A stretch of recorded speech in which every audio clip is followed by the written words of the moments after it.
Pambansang antas ng proteksyon na basura, bulaklak ng ahas. Akala ko makakabuhay ako sa ilalim ng proteksyon ng bansa. Nang masayang buhay na may libreng pagkain at tirahan.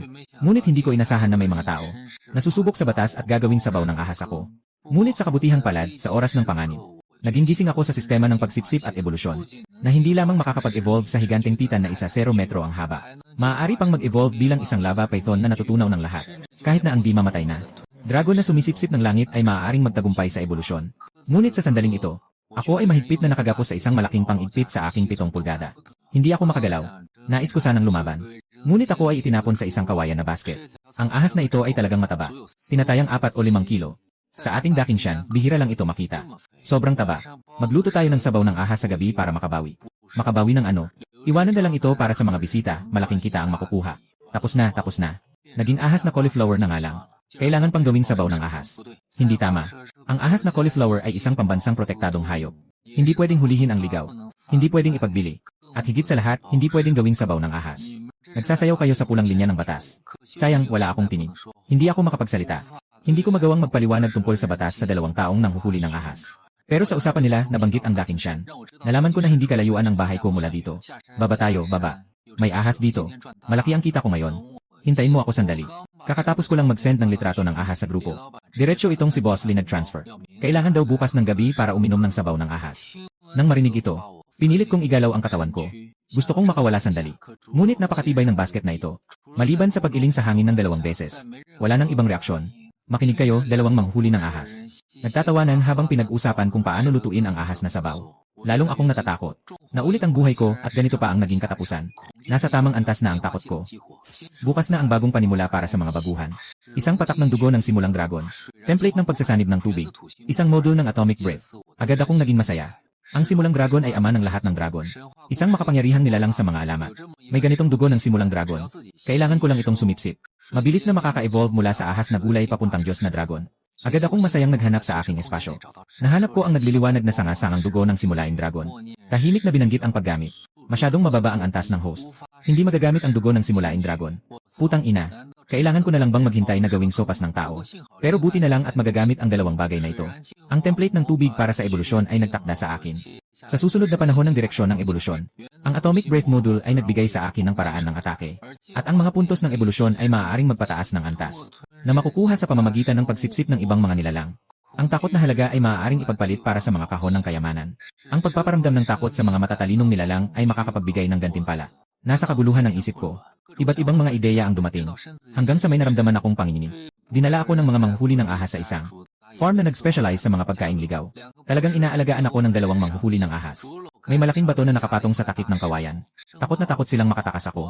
Mananatili akong tahimik. Hanggang sa dumilim ang gabi. Lahat ay natutulog na. Nagmulat ang mga mata ng ahas. Patuloy ang paglunok ng kanilang dila. Matapos matiyak na walang panganib sa paligid. Handa na akong magtakas. Biglang may isang hugis lapis na anyo. Ang mga manipis at maikling atom ay nagbuga ng hininga. Kahit na hindi ito maganda tingnan. Pero ang epekto ay talagang mahusay. Ang kawayan na nagkulong sa akin ng isang araw ay nasunog at nagkaroon ng malaking butas. Pagkatapos ay mainat akong sumiksik palabas ng kawayan. Naghahanda na akong tumakas pabalik sa bundok. Ngunit natagpuan kong ang farm na ito ay mayroong manukan. Talagang parang isang handang buffet restaurant. Binaliwala ang pagkakakilanlan ng kaibigan bilang isang pambansang protektadong hayop, di ba? Kukunin ang kaibigan para gawing sabaw ng ahas, di ba? Maghanda para sa paghihiganti ng kaibigan. Walang pag-alinlangan. Sumisid ako sa isang kulungan ng manok na puno ng masasarap na pagkain. Magandang pangarap. Ngunit ang realidad ay mahirap. Natalo ako. Natalo ng isang malaking tandang. Hindi ko inasahan na ganito kalakas ang laban ng malaking tandang. Agad. Tumalikod ako at pumanhik sa gilid. Nandyan ang isang malaking basket ng mga itlog. Kung hindi makakuha ng manok, kakain na lang ng itlog. Basta makakabuti naman sa katawan kahit anong kainin. Bukas na bukas ang aking bibig. Nahihirapan akong lunukin ang isang itlog. Pagpasok ng itlog sa bibig, agad itong naging enerhiya na nasipsip. Nilulunok ang itlog. Nagdagdag ng 5 na punto sa ebolusyon. Nilulunok ang itlog. Nagdagdag ng 5 na punto sa ebolusyon. Isang buong basket ng mga itlog may higit sa 100. Nagbigay sa akin ng 635 na puntos ng ebolusyon. 300 na puntos ng ebolusyon ang kailangan para mag-upgrade. Naging ikalawang antas ako. Ngayon ang haba ko ay umabot na sa 1 metro. Tumaas din ang timbang ko sa 8 kilo. Muling humarap sa malaking tandang na humaharang sa mga manok. Punong-puno ako ng tiwala. Kasabay ng kalahating sigaw ng pagdurusa. Namatay ang malaking tandang sa aking bibig. Naging 55 puntos ng ebolusyon. Pagkatapos, ang buong manukan ay parang sumabog. Nagsisigawan ang mga manok. Nagliparan ang mga balahibo ng manok. Nilamon ang inahin. Nagdagdag ng 35 puntos ng ebolusyon. Nilamon ang inahin. Nagdagdag ng 40 na punto ng ebolusyon. Iba't ibang laki. Iba-iba ang mga puntong ibinibigay ng inahin. Huli kong nilamon ang isang inahin. Nakalikom ako ng 0-1-0 na puntong ebolusyon. Gumastos ng 1,000 na puntos para muling umunlad. Sa isang iglap, ang aking laki ay naging 1.5 metro. Timbang na 12 kilo. Kasabay nito, may narinig na mga mura mula sa labas ng manukan. Hindi ko na naisip ang sarap ng buffet. Agad akong umalis sa farm na ito. Nagising ang dalawang manghuli ng ahas sa ingay ng manukan.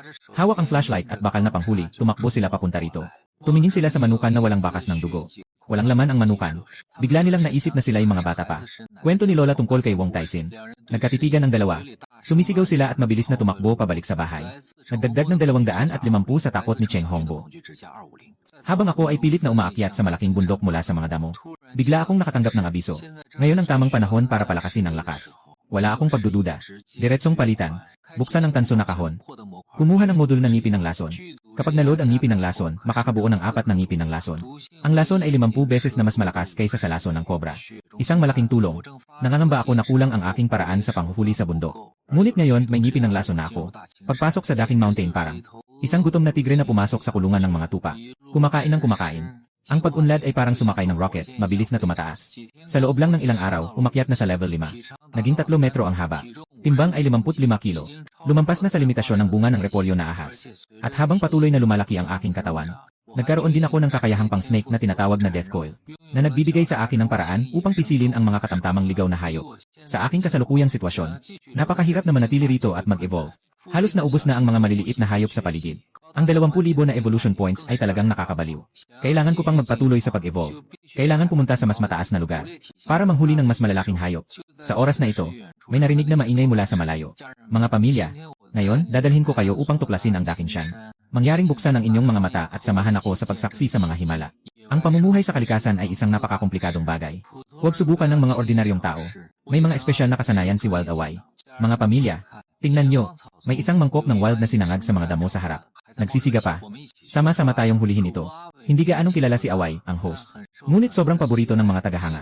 Madalas na seryoso ang pagpapahayag ng mga mapanlinlang na gawain ng mga streamer. Napakasaya ng atmosfera sa live stream. Ako na nakatago sa mga damo ay napapapikit na lang. Anong klaseng streamer ito? Sobrang ingay naman. Ang pinakamahalaga ay, palapit na itong taong ito sa kinaroroonan niya. Kung sakaling magtagpo sila, tiyak na matatakot siya sa sarili niya. Sandali lang. Ang takot ay kusa ng dumarating. Nasaan ang pamilya? Naayos na ang mga problema sa pagkain at inumin. Ano na ang susunod na gagawin? Si Away ay nagmimistulang nagbubulungan sa harap ng kamera. Sabi ng ating mga ninuno, kapag may sapat na pagkain, naiisip ang iba pang bagay. Kahit nasa kalikasan tayo, dapat hindi mababa ang kalidad ng ating buhay. Halika na. Sama-sama nating saksihan ang mga milagro kasama si Away, ang master ng survival sa wild. Sabay-sabay, yung katulong na si Xiaomi ay mabilis na tumakbo sa harap ng mga damo kung saan ako nagtago. At sabay na nagpost ng isang kaakit-akit na postura. Mga pamilya, tingnan nyo ang ligaw na babae na nakatingin sa harap kay Away at Xiaomi na nagkakasama, na nagkakasiyahan. Ako'y walang masabi. Dito ay malaking kinsyan. Kahit nasa hilagang dalisdis. Maraming ligaw na hayop. Sobrang kulang sa pag-ingat. Panahon na para bigyan kayong dalawa ng leksyon. Kailangan pa ring sumunod sa batas sa pagkuha ng ligaw na babae. Dapat ay handa ang mga kinakailangang kagamitan. Tingnan, si Away ay parang nagpakita ng magic at kumuha ng dalawang maliwanag na pulang notebook mula sa kanyang bulsa, na may 3 malalaking salitang sertipiko ng kasal na nakaimprenta dito. Pagkatapos, ang magkasintahan ay nag-angat ng kanilang mga braso at gumawa ng malaking puso sa kanilang mga ulo habang nakaharap sa kamera. Ngunit sa susunod na segundo, biglang may lumabas na ulo na kasing laki ng lababo sa gitna ng puso, na binuo ng dalawa. Sa ilalim ng araw, ang aking itim at dilaw na kaliskis ay kumikislap. Diyos ko, anong ahas yan? Away, tumakbo ka. Ang matamis na ngiti ay biglang naging seryoso sa mukha ni na Away at Xiaomi. Matapos ang isang sigaw, si Xiaomi ay nawalan ng malay. Nagdagdag ng 1,000 sa takot ni Zhang Xiaomi. Sumigaw si Away. Hinatak ang nawawalang malay na si Xiaomi sa ilalim niya. Pagkatapos ay nawalan din siya ng malay sa takot. Nagdagdag ng 1,000 sa takot ni Li Fuang. Isang malaking alon ng takot ang biglang bumaha sa isip ko. Ang mga nanonood ng live na broadcast ay nakapagbigay din ng takot. Agad kong binilisan ang pagtutok sa telepono. Sinimulan ko ang aking palabas. Sa mata ng ahas na may vertical na pupil, makikita ang lamig. Patuloy na lumalabas ang dila ng ahas, umaalingaw ang nanayada. Lalong tumataas ang takot. Ngunit sa loob lang ng 1-0 segundo, biglang nagdilim ang live. Inutusan ang super admin na isara ang room. Biglang bumaba ang bilis ng takot. Pero nararamdaman pa rin ang epekto. Patuloy pa rin ang unti-unting pagtaas ng numero. Takot na 54,213. 5,000 puntos ng takot ay pwedeng ipalit sa pilak na kahon. At 50,000 puntos naman ay pwedeng ipalit sa gintong kahon. Buksan ang gintong kahon para makuha ang template. Titan Python Module. Puso ng isip na module. Maaaring pagsamahin. Sa proseso ng pagsasama, ang host ay mawawala ng kontrol sa katawan. Tinatayang oras, 1 oras. Puso ng isip. Maaari nitong maramdaman ang kapaligiran gamit ang mental na lakas. Maaari ring makipag-ugnayan sa ibang mga nilalang sa antas ng isip. Ang galing ng kakayahan na to. Kung magkakaroon tayo ng mental na komunikasyon, may pagkakataon akong sabihin sa pamilya ko na buhay pa ako. Magpakatatag. Hindi pa pwedeng ipakita ang existence ko. Kapag na-expose, di natin alam kung mapapadali nilang mahuli. Ikukulong sa laboratory para gawing specimen. Ngunit ang pangungulila ko sa pamilya ay labis na nagpapahirap sa akin. Tumingin ako sa cellphone ni Away na nahulog sa lupa. Hindi ko maiwasang yumuko. At tinawagan ng tatay gamit ang nanginginig na daliri. Pagkatapos makasagot, narinig ko ang isang pagod na boses sa telepono. Hello? Sino po ito? Ang pamilyar na boses ay halos nagpasabog sa aking luha. Bakit hindi ka nagsasalita? May problema ka ba? Nakamali ka ba ng tawag? Kung hindi ka magsasalita, aangat ko na ang tawag. Parang mas matanda na ang boses ni tatay. Burahin ang record ng tawag. Sa huli, tiningnan niya ng mahigpit na niyayakap si Away at si Xiao Mei. Nandito silang magkasama. Hindi ako lumingon at pumasok sa mga damo. Makalipas ang 0 minuto mula nang umalis ako. Dumating ang rescue helicopter dito ng mabilis.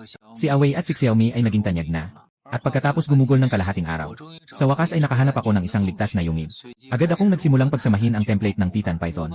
Ang proseso ng pagsasama ng template ay labis na masakit. Nawalan ako ng kontrol sa katawan ko.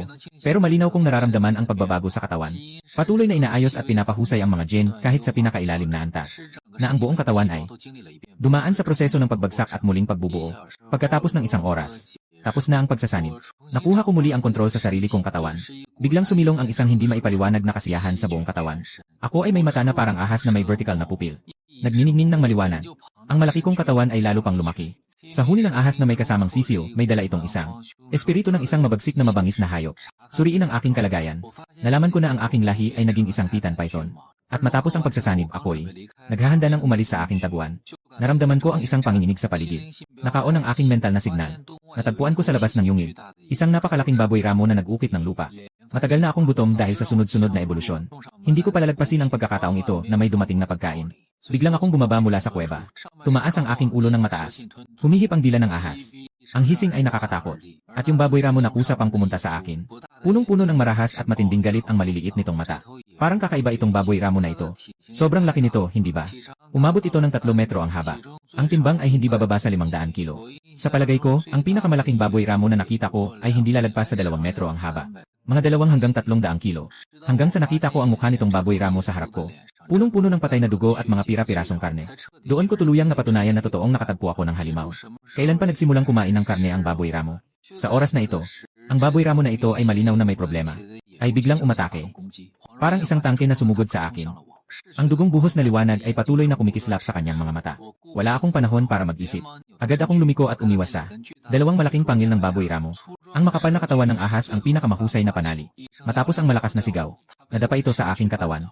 Parang isang malakas na bulldozer. Dumudulas ito sa lupa papunta sa harap. Gusto nitong kainin ako. Magpapadala ng espiritual na signal. Nakonekta ako sa espiritual na mundo ng malaking baboy. Puno ng pagnanasa para sa laman at dugo ang kanyang isipan.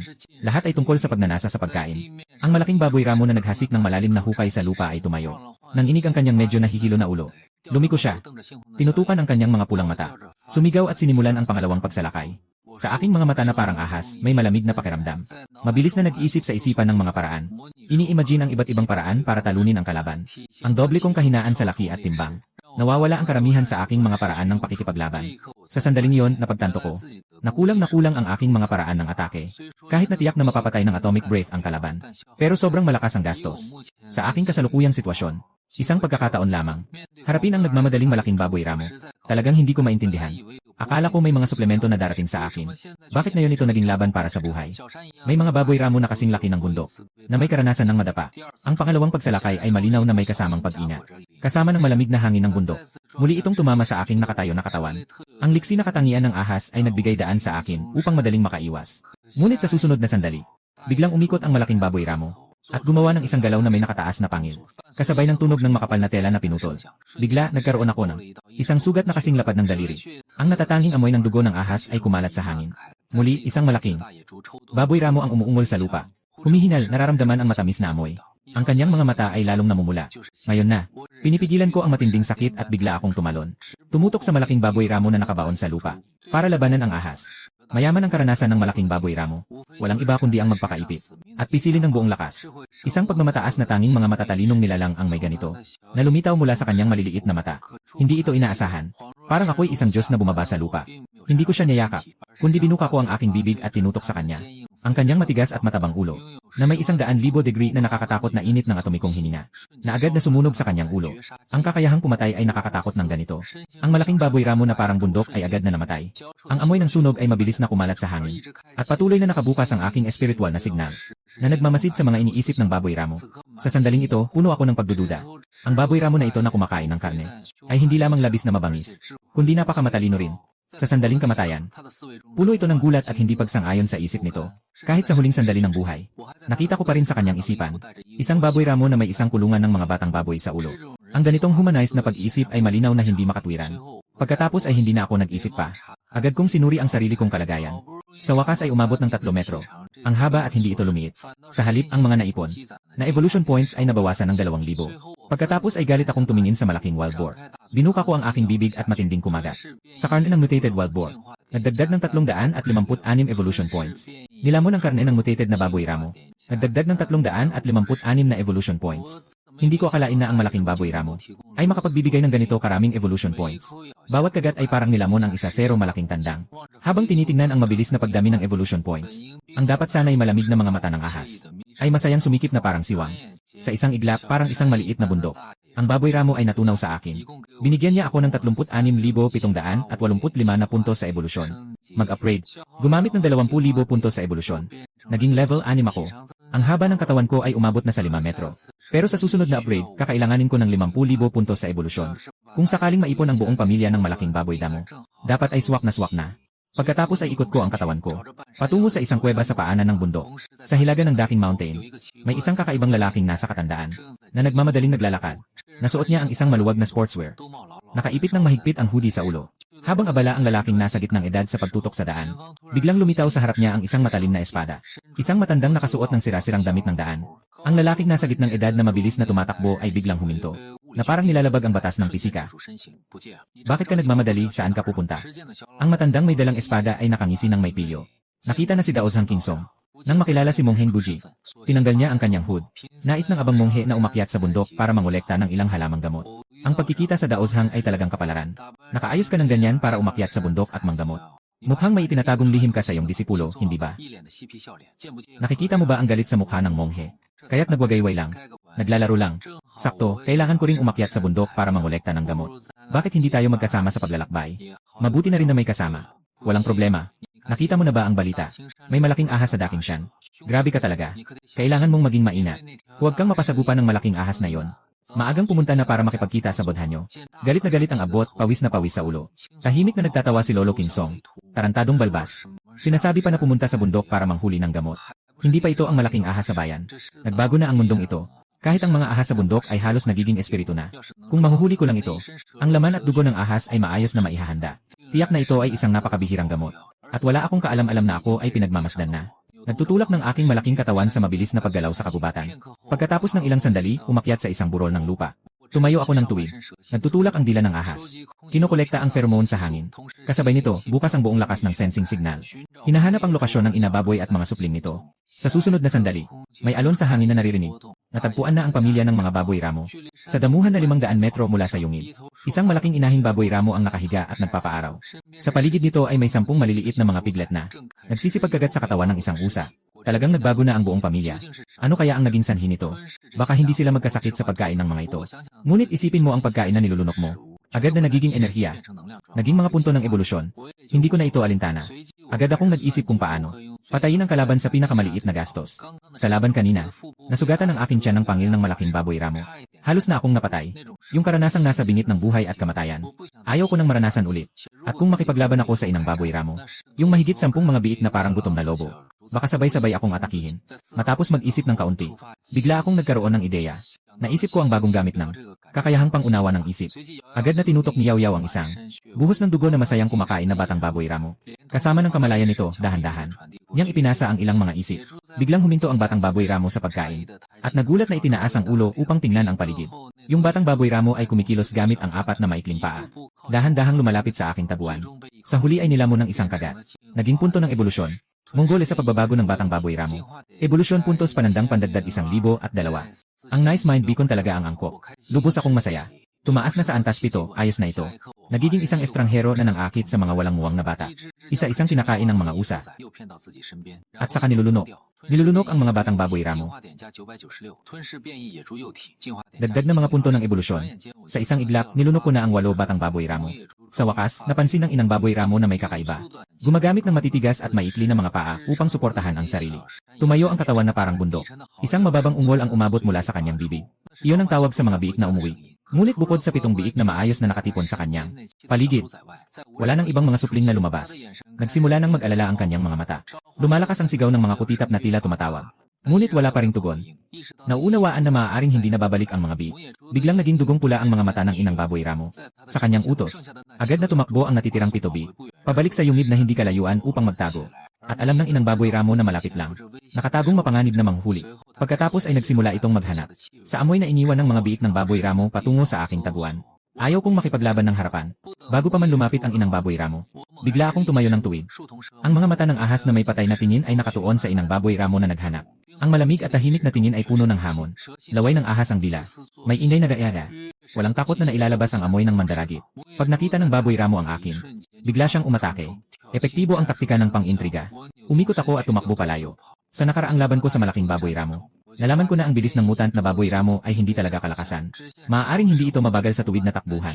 Ngunit sa kurbadang takbuhan, malaki ang pagkakaiba. Nag-ikot-ikot ako, umaasa sa aking sapat na bilis, at liksi sa paggalaw. Nailayo ko ang galit na inang baboy ramo ng mahigit 10 milya. Nagtutuloy sa paghabol sa mamamatay ng kanyang mga biik. Ang maliit na mata ay matagal nang namumula. Nang mabilis kong ikot ang katawan ko at tumakbo papunta sa isang bangin. Umikot ako at tumingin sa likod, parang isang armored na baboy na sumugod papunta sa akin. Ang dila ay nagsasalita ng may hamon. Nang makita na napilitan ang kalaban na mapatigil sa kawalan ng pag-asa, ang ina na baboy ay sumigaw ng malakas. Mas mabilis pa ang takbo nito ng 3 puntos. Nang ito ay nasa distansyang 1-0 metro mula sa akin, bigla akong umangat, at mabilis na humawak sa makapal na sanga na pinili ko na. Ang 5 metrong katawan ko ay mabilis na umikot, at diretsong umakyat sa isang matibay na puno. Ang inang baboy ramo ay may takot sa mga mata. Mahirap para sa kanya na huminto sa kanyang pagtakbo dahil sa laki nito. 4 na malalakas na mga paa ang nagtutulak sa kanya. Nagtamo ng malalim na mga hukay sa lupa. Sa wakas, tumitig ito gamit ang mga pulang mata. Humihingal na may malalalim na paghinga. Sa wakas, huminto ito sa gilid ng bangin. Ngunit hindi pa ito nakapagpasalamat. Isang napakalakas na puwersa ang dumating mula sa likuran. Ang buntot ng ahas, na parang bakal na panghampas, ay biglang hinampas ito pababa sa bangin. Nakahiga ako sa gilid ng bangin, at sumilip pababa. Nakita ko ang inang baboy ramo na sugatang-sugatan. Pati ang mga piraso ng mga balat na nakadikit sa likod ay nahulog na ilang piraso. Ngunit ang taas na yon ay hindi sapat para makasakit sa kanya. Tumayo siyang parang bundok at inalog ang kanyang ulo. Tuminala sa akin mula sa bangin. Naglabas ng isang malupit na sigaw. Dahan-dahan kong inalog ang aking malaking ulo. Ang dila ng ahas ay lumalabas at pumapasok. Gumamit ng mental na signal patungo sa inang baboy ramo. Nagpadala ng mensahe sa kanyang isipan. Ang mga biik ay napakasarap. Agad na nawala ng katinuan ang inang baboy ramo. Walang silbi na naghukay ng ilang beses sa bangin. Nalaman kong ang aking mabigat na katawan ay hindi angkop para sa paglipad at pag-akyat. Kaya't nagmadali akong umiwas sa mas mahabang daan. Bumalik sa yungib na nagsisilbing pugad. Tiningnan ko ito ng may paghamak. Lumiko ako at naglakad patungo sa lungga ng mga baboy ramo. Ang natitirang 7 batang baboy ramo ay hindi lumabas. Sa hindi inaasahang pagkakataon, naging punto ito ng ebolusyon. Pagkatapos, itinulak ko ang inang baboy ramo ng 3 beses mula sa bangin. Sa wakas ay nakuha ko ang karapatan na mag-upgrade muli. 50,000 na puntos ng ebolusyon ang ginastos. Naging level 7 ako. Ang haba ng katawan ay umabot sa 8 metro. Kasabay nito, sa makakapal na gubat sa hilagang dalisdis ng daking siyan, si Budista Buhay at si matandang King Song ay naglalakad na magkasama. Ang malakas na tunog ng inahing baboy na nahulog mula sa bangin ay maririnig. Sabay na huminto ang dalawa. Nagtinginan. Buhayin, may kakaiba sa bundok na ito. Sobrang delikado. Hindi ito angkop para sa pagkuha ng gamot. Bakit hindi tayo bumalik na lang sa bahay? Balik tayo at muling dumaan. Si King Song ay may seryosong mukha. Tama ang sinabi ng Daoist. Magpaalam na tayo dito. Si Huiji ay may matibay na paninindigan. Naghiwalay ang dalawa at naglakad pababa ng bundok. Ngunit makalipas ang kalahating oras, muli na namang nakatagpo sa daan patungong Timog Slope. Bakit nagbago ng isip ang monghe? Nagalit si Huineng. Ang patay na monghe ay hindi matigil. Maliwanag na pareho silang may parehong intensyon. Dapat ay bumalik na ako sa Hyunguan. Ngunit nang kalkulahin ko, Winning, ikaw ay nahuhumaling at hindi nagigising. Tiyak na may isang pagsubok. Kaya't bumalik ako para pangalagaan ang iyong kaligtasan. Si King Song, ang matandang dalubhasa, ay may intensyon o wala. Ay inalog ang hawak na mahabang espada. Nang marinig ang salitang ito, halos sumuka ng dugo si Hiji, ang monghe. Kung hindi lang ako kayang talunin, tiyak na papakin ko ang balat mo at huhugutin ang mga litid mo. Maging tagapagtanggol ng budismo. Maraming salamat sa iyong malasakit, Ginoong Pari. Sama-sama tayo. Dalawang may sariling layunin ang muling naglakbay. At sa mga sandaling iyon, ako'y nakaupo sa isang napakalaking puno. Tumingin sa lawa sa paanan ng bundok na puno ng kasiyahan. Malapit na ang dapit hapon. Ang mga hayop ay nagtipon upang uminom ng tubig. Napakakahanga-hanga.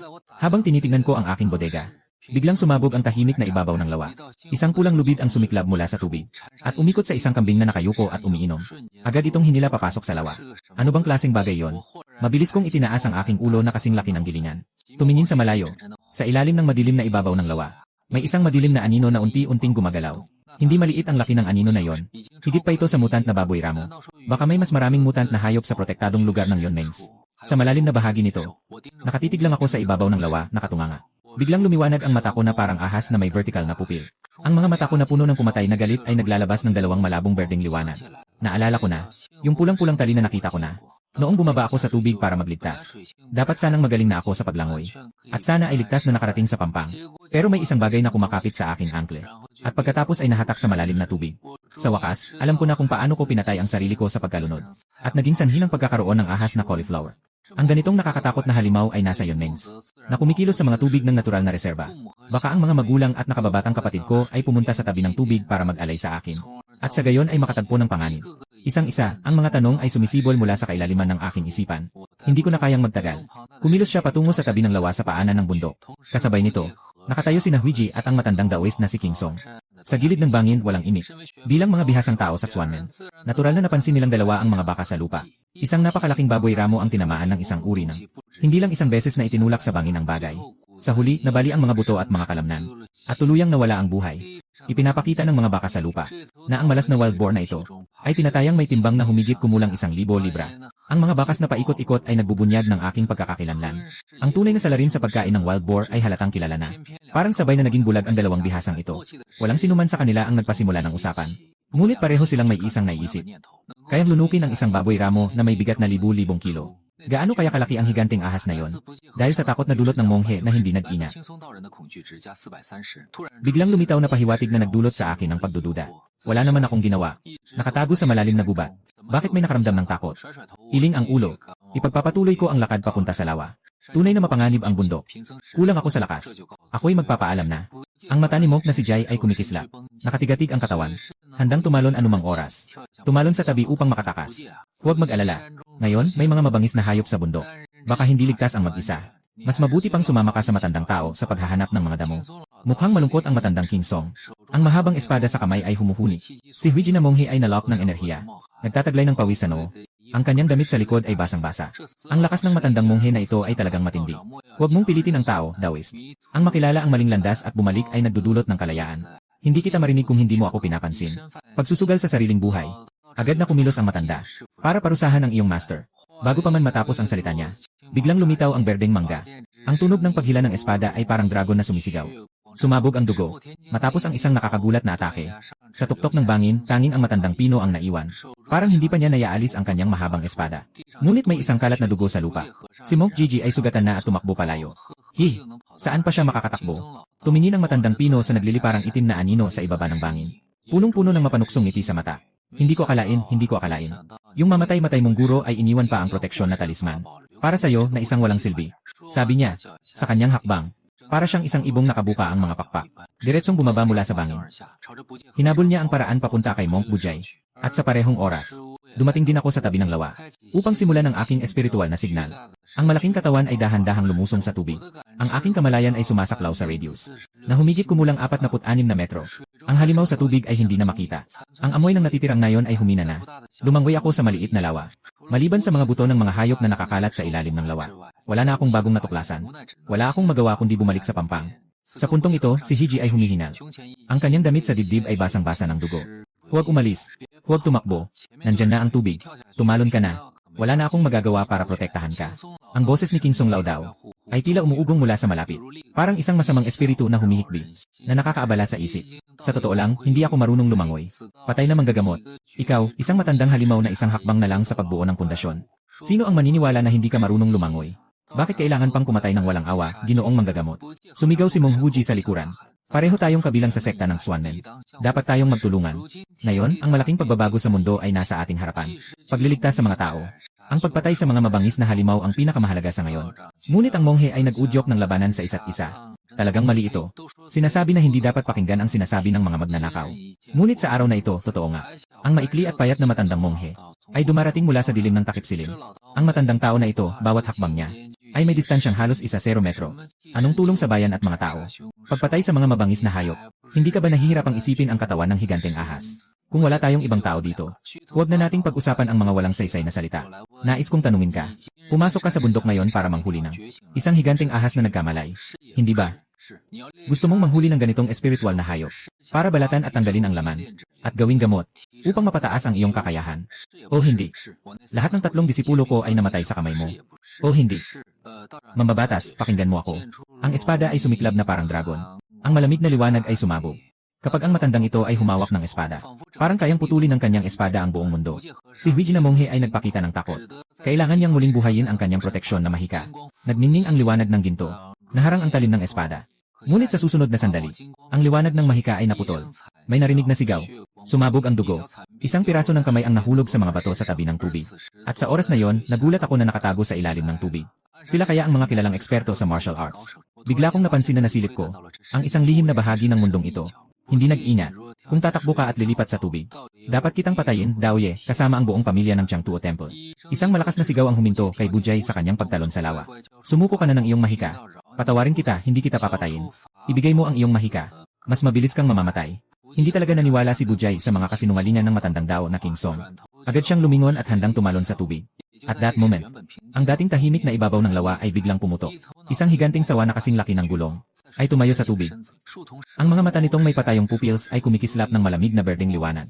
Ang dila ng ahas ay umuusok. Om Mani Padme Hum.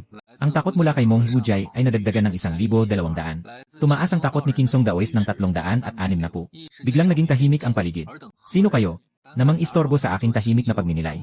Sa isang malakas at matapang na tinig, lumitaw ito mula sa mga puso ni Wujay at King Song Laodao. Tumaas ang takot ni Wujay ng 1,800. Tumaas ang takot ni King Song Daoist ng 1,600. Ahas. Ang ahas na kayang pumasok ng walang kahirap-hirap sa espiritu ng isang mambabatas sa ilalim ng batas ng mga lihim. Walang pagtatago, ang takot ay maliwanag.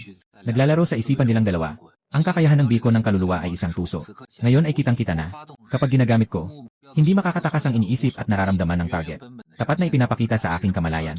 At ang kabilang panig ay makakatanggap lamang ng mensaheng sinadyang ipadala ko. Walang intensyon ang nakababatang henerasyon na makasagasa sa nakatatanda. Sadyang hinahabol lamang ng masasamang tao. Kaya't napilitang pumasok dito. Si Mong Hujay ay bumagsak na may tunog. Nakatiklop sa lupa. Ang matitigas na mga bato ay nabasag ng ilang piraso. Naramdaman ko ang isang malakas na alon sa aking puso. Hindi kayang labanan ng dalawang ito mag-isa. Huwag mong pakinggan ang sinasabi ng batang bobo na ito, Senior. Hindi maganda ang intensyon nitong batang bobo. Pumasok siya sa bundok para hanapin ang iyong kalagayan. Nais niyang gamitin ka sa paggawa ng gamot. Pinipigilan ni Lao Dao King Song ang kanyang pagnanais na yumuko. Itinatago niya ang kanyang matalim na espada sa likod niya. Nagmamadaling depensa. Parang boses ng Diyos ang nagalit. Agad na nagpatira pa. Madaling yumuko at bumati. Pagkatapos ay hindi na naglakas loob pang magsalita. Lumiko at tumakbo. Tumingin sa umalis na anino. Dahan-dahan akong lumubog sa tubig. Nakakatakot talaga. Lahat ng ito ay kakang-isip. Natanging sa mga nobela lamang lumalabas. Kahit na hindi mataas ang antas. Madali pa ring ayusin ang 8 metrong maliit na ahas na ito. Nakatago sa ilalim ng tubig. Nakaon ang lahat ng kapangyarihan ng isip. Kapag natuklasan kong hindi nagbawas ng kasalanan si Haring Monk at si King Song Old daw ay umalis at bumalik. Ako ay tumakas papunta sa malalim na bahagi ng Yunmengs. Hindi na ako babalik. Naghintay ako ng kalahating oras bago ako muling lumutang sa ibabaw. Ang mga mata ng ahas na may vertical na pupil ay nakatutok kay Haring Monk. Nang iwanan niya ang nakatayong braso, nakanganga ako sa bulat. Isang labanan sa loob. Ang mga natitirang bahagi ng isang alagad ng Swanmen ay naglalabas. Nang walang kapantay na tukso. Ang likas na ugali ng pagsipsip at ebolusyon ay nagpapagambala sa akin. Pero kamay yun ng tao. Walang pakialam. Ngayon, ako ay isang hayop. Hindi naman labis ang kumain ng isang braso, di ba? Nilamon ang mga natitirang bahagi ng monghe. Nagdagdag ng 13,000 na puntos sa ebolusyon. Ang dami. Ng mga braso, ang lakas. Kung kaya kong lamunin ang malaking monghe, idineklara ko ng isang panig na ang mga monghe ng Swanmen ay bahagi na ng aking menu. At sa kabilang panig, Si Mong Hibujay ay may maputlang mukha na humihinal. Ang tuloy-tuloy na pagtakas at pagdudugo ay halos nagdala sa kanya sa sitwasyong wala ng pag-asa. Si King Song, na may mukha ng galit, ay mabilis na sumunod sa kanya. Ang dalawa ay tumakbo ng mabilis hanggang sa gitna ng bundok bago huminto. Si King Song ay kumilos na parang kidlat at ginamot ang mga sugat ni Mong Hibujay. Pagpapakain niya ng ilang gamot sa sugat. Huwag nang magsalita pa. Sobrang lakas ng ahas na demonyo. Sa huli, magiging kapahamakan din ito. Si Lolo King Song ay ngayon ay walang plano na patayin si Bujay. Bujay, alam mo ba kung saan nanggaling ang ahas na demonyo? Huling-huli lang po ako. Pakipaliwanag po ninyo, guro. Nabalitaan ko ang salitang ito. Ang matandang mago ng berde na pino ay ikinukwento ang kanyang hula ng walang pigil. Ang mundong ito ay hindi kailanman nananatiling pareho. Ang mga tagapagsanay sa Mysterious Gate ay nagsasanay sa kanilang sarili. Binabago nila ang hangganan ng kanilang buhay. Nagkakaroon sila ng kakayahan na parang Diyos at demonyo sa mata ng tao. Ngunit ang lahat ng ito ay nag-ugat mula sa espiritu ng kalikasan. Noong sinaunang panahon, sagana ang espiritu na nagbunga ng maraming halimaw na may malakas na kapangyarihan at likas na kalupitan. Kahit ang mga matitibay ay kayang mag-anyong tao. Kapag ang espiritu ay humina at naglaho, kahit na mga bihasang monghe o malalakas na halimaw, lahat ay bumagsak. May mga individual dito na may pambihirang kakayahan. Upang patuloy na mabuhay, gumagamit ng lihim na sining upang isara ang kanilang sarili. Pumasok sa estado ng peking kamatayan. Ang ahas na demonyo na nakatagpo natin sa tabi ng lawa. Marahil ay isang ganitong uri ng nilalang. At nais itong makipag-usap ng direkta sa mga monghe sa kanyang kalooban. Kailangan ay isang malaking demonyo sa huling yugto ng Jindan. Kung ang ahas na demonyo ay lumitaw, sino sa mundong ito ang makakapigil sa kanya? Si Mong Hibujay ay naguluhan, na may takot sa kanyang mukha. Ang ahas na demonyo. Kailangan nating maghanap ng paraan para mapanatili siyang kalmado. Samantalahin ang pagkakataong kakagising lang niya. Pagsabihan siyang manatili sa malalim na bundok at lawa. Si King Song, ang matandang alagad, ay puno ng katarungan.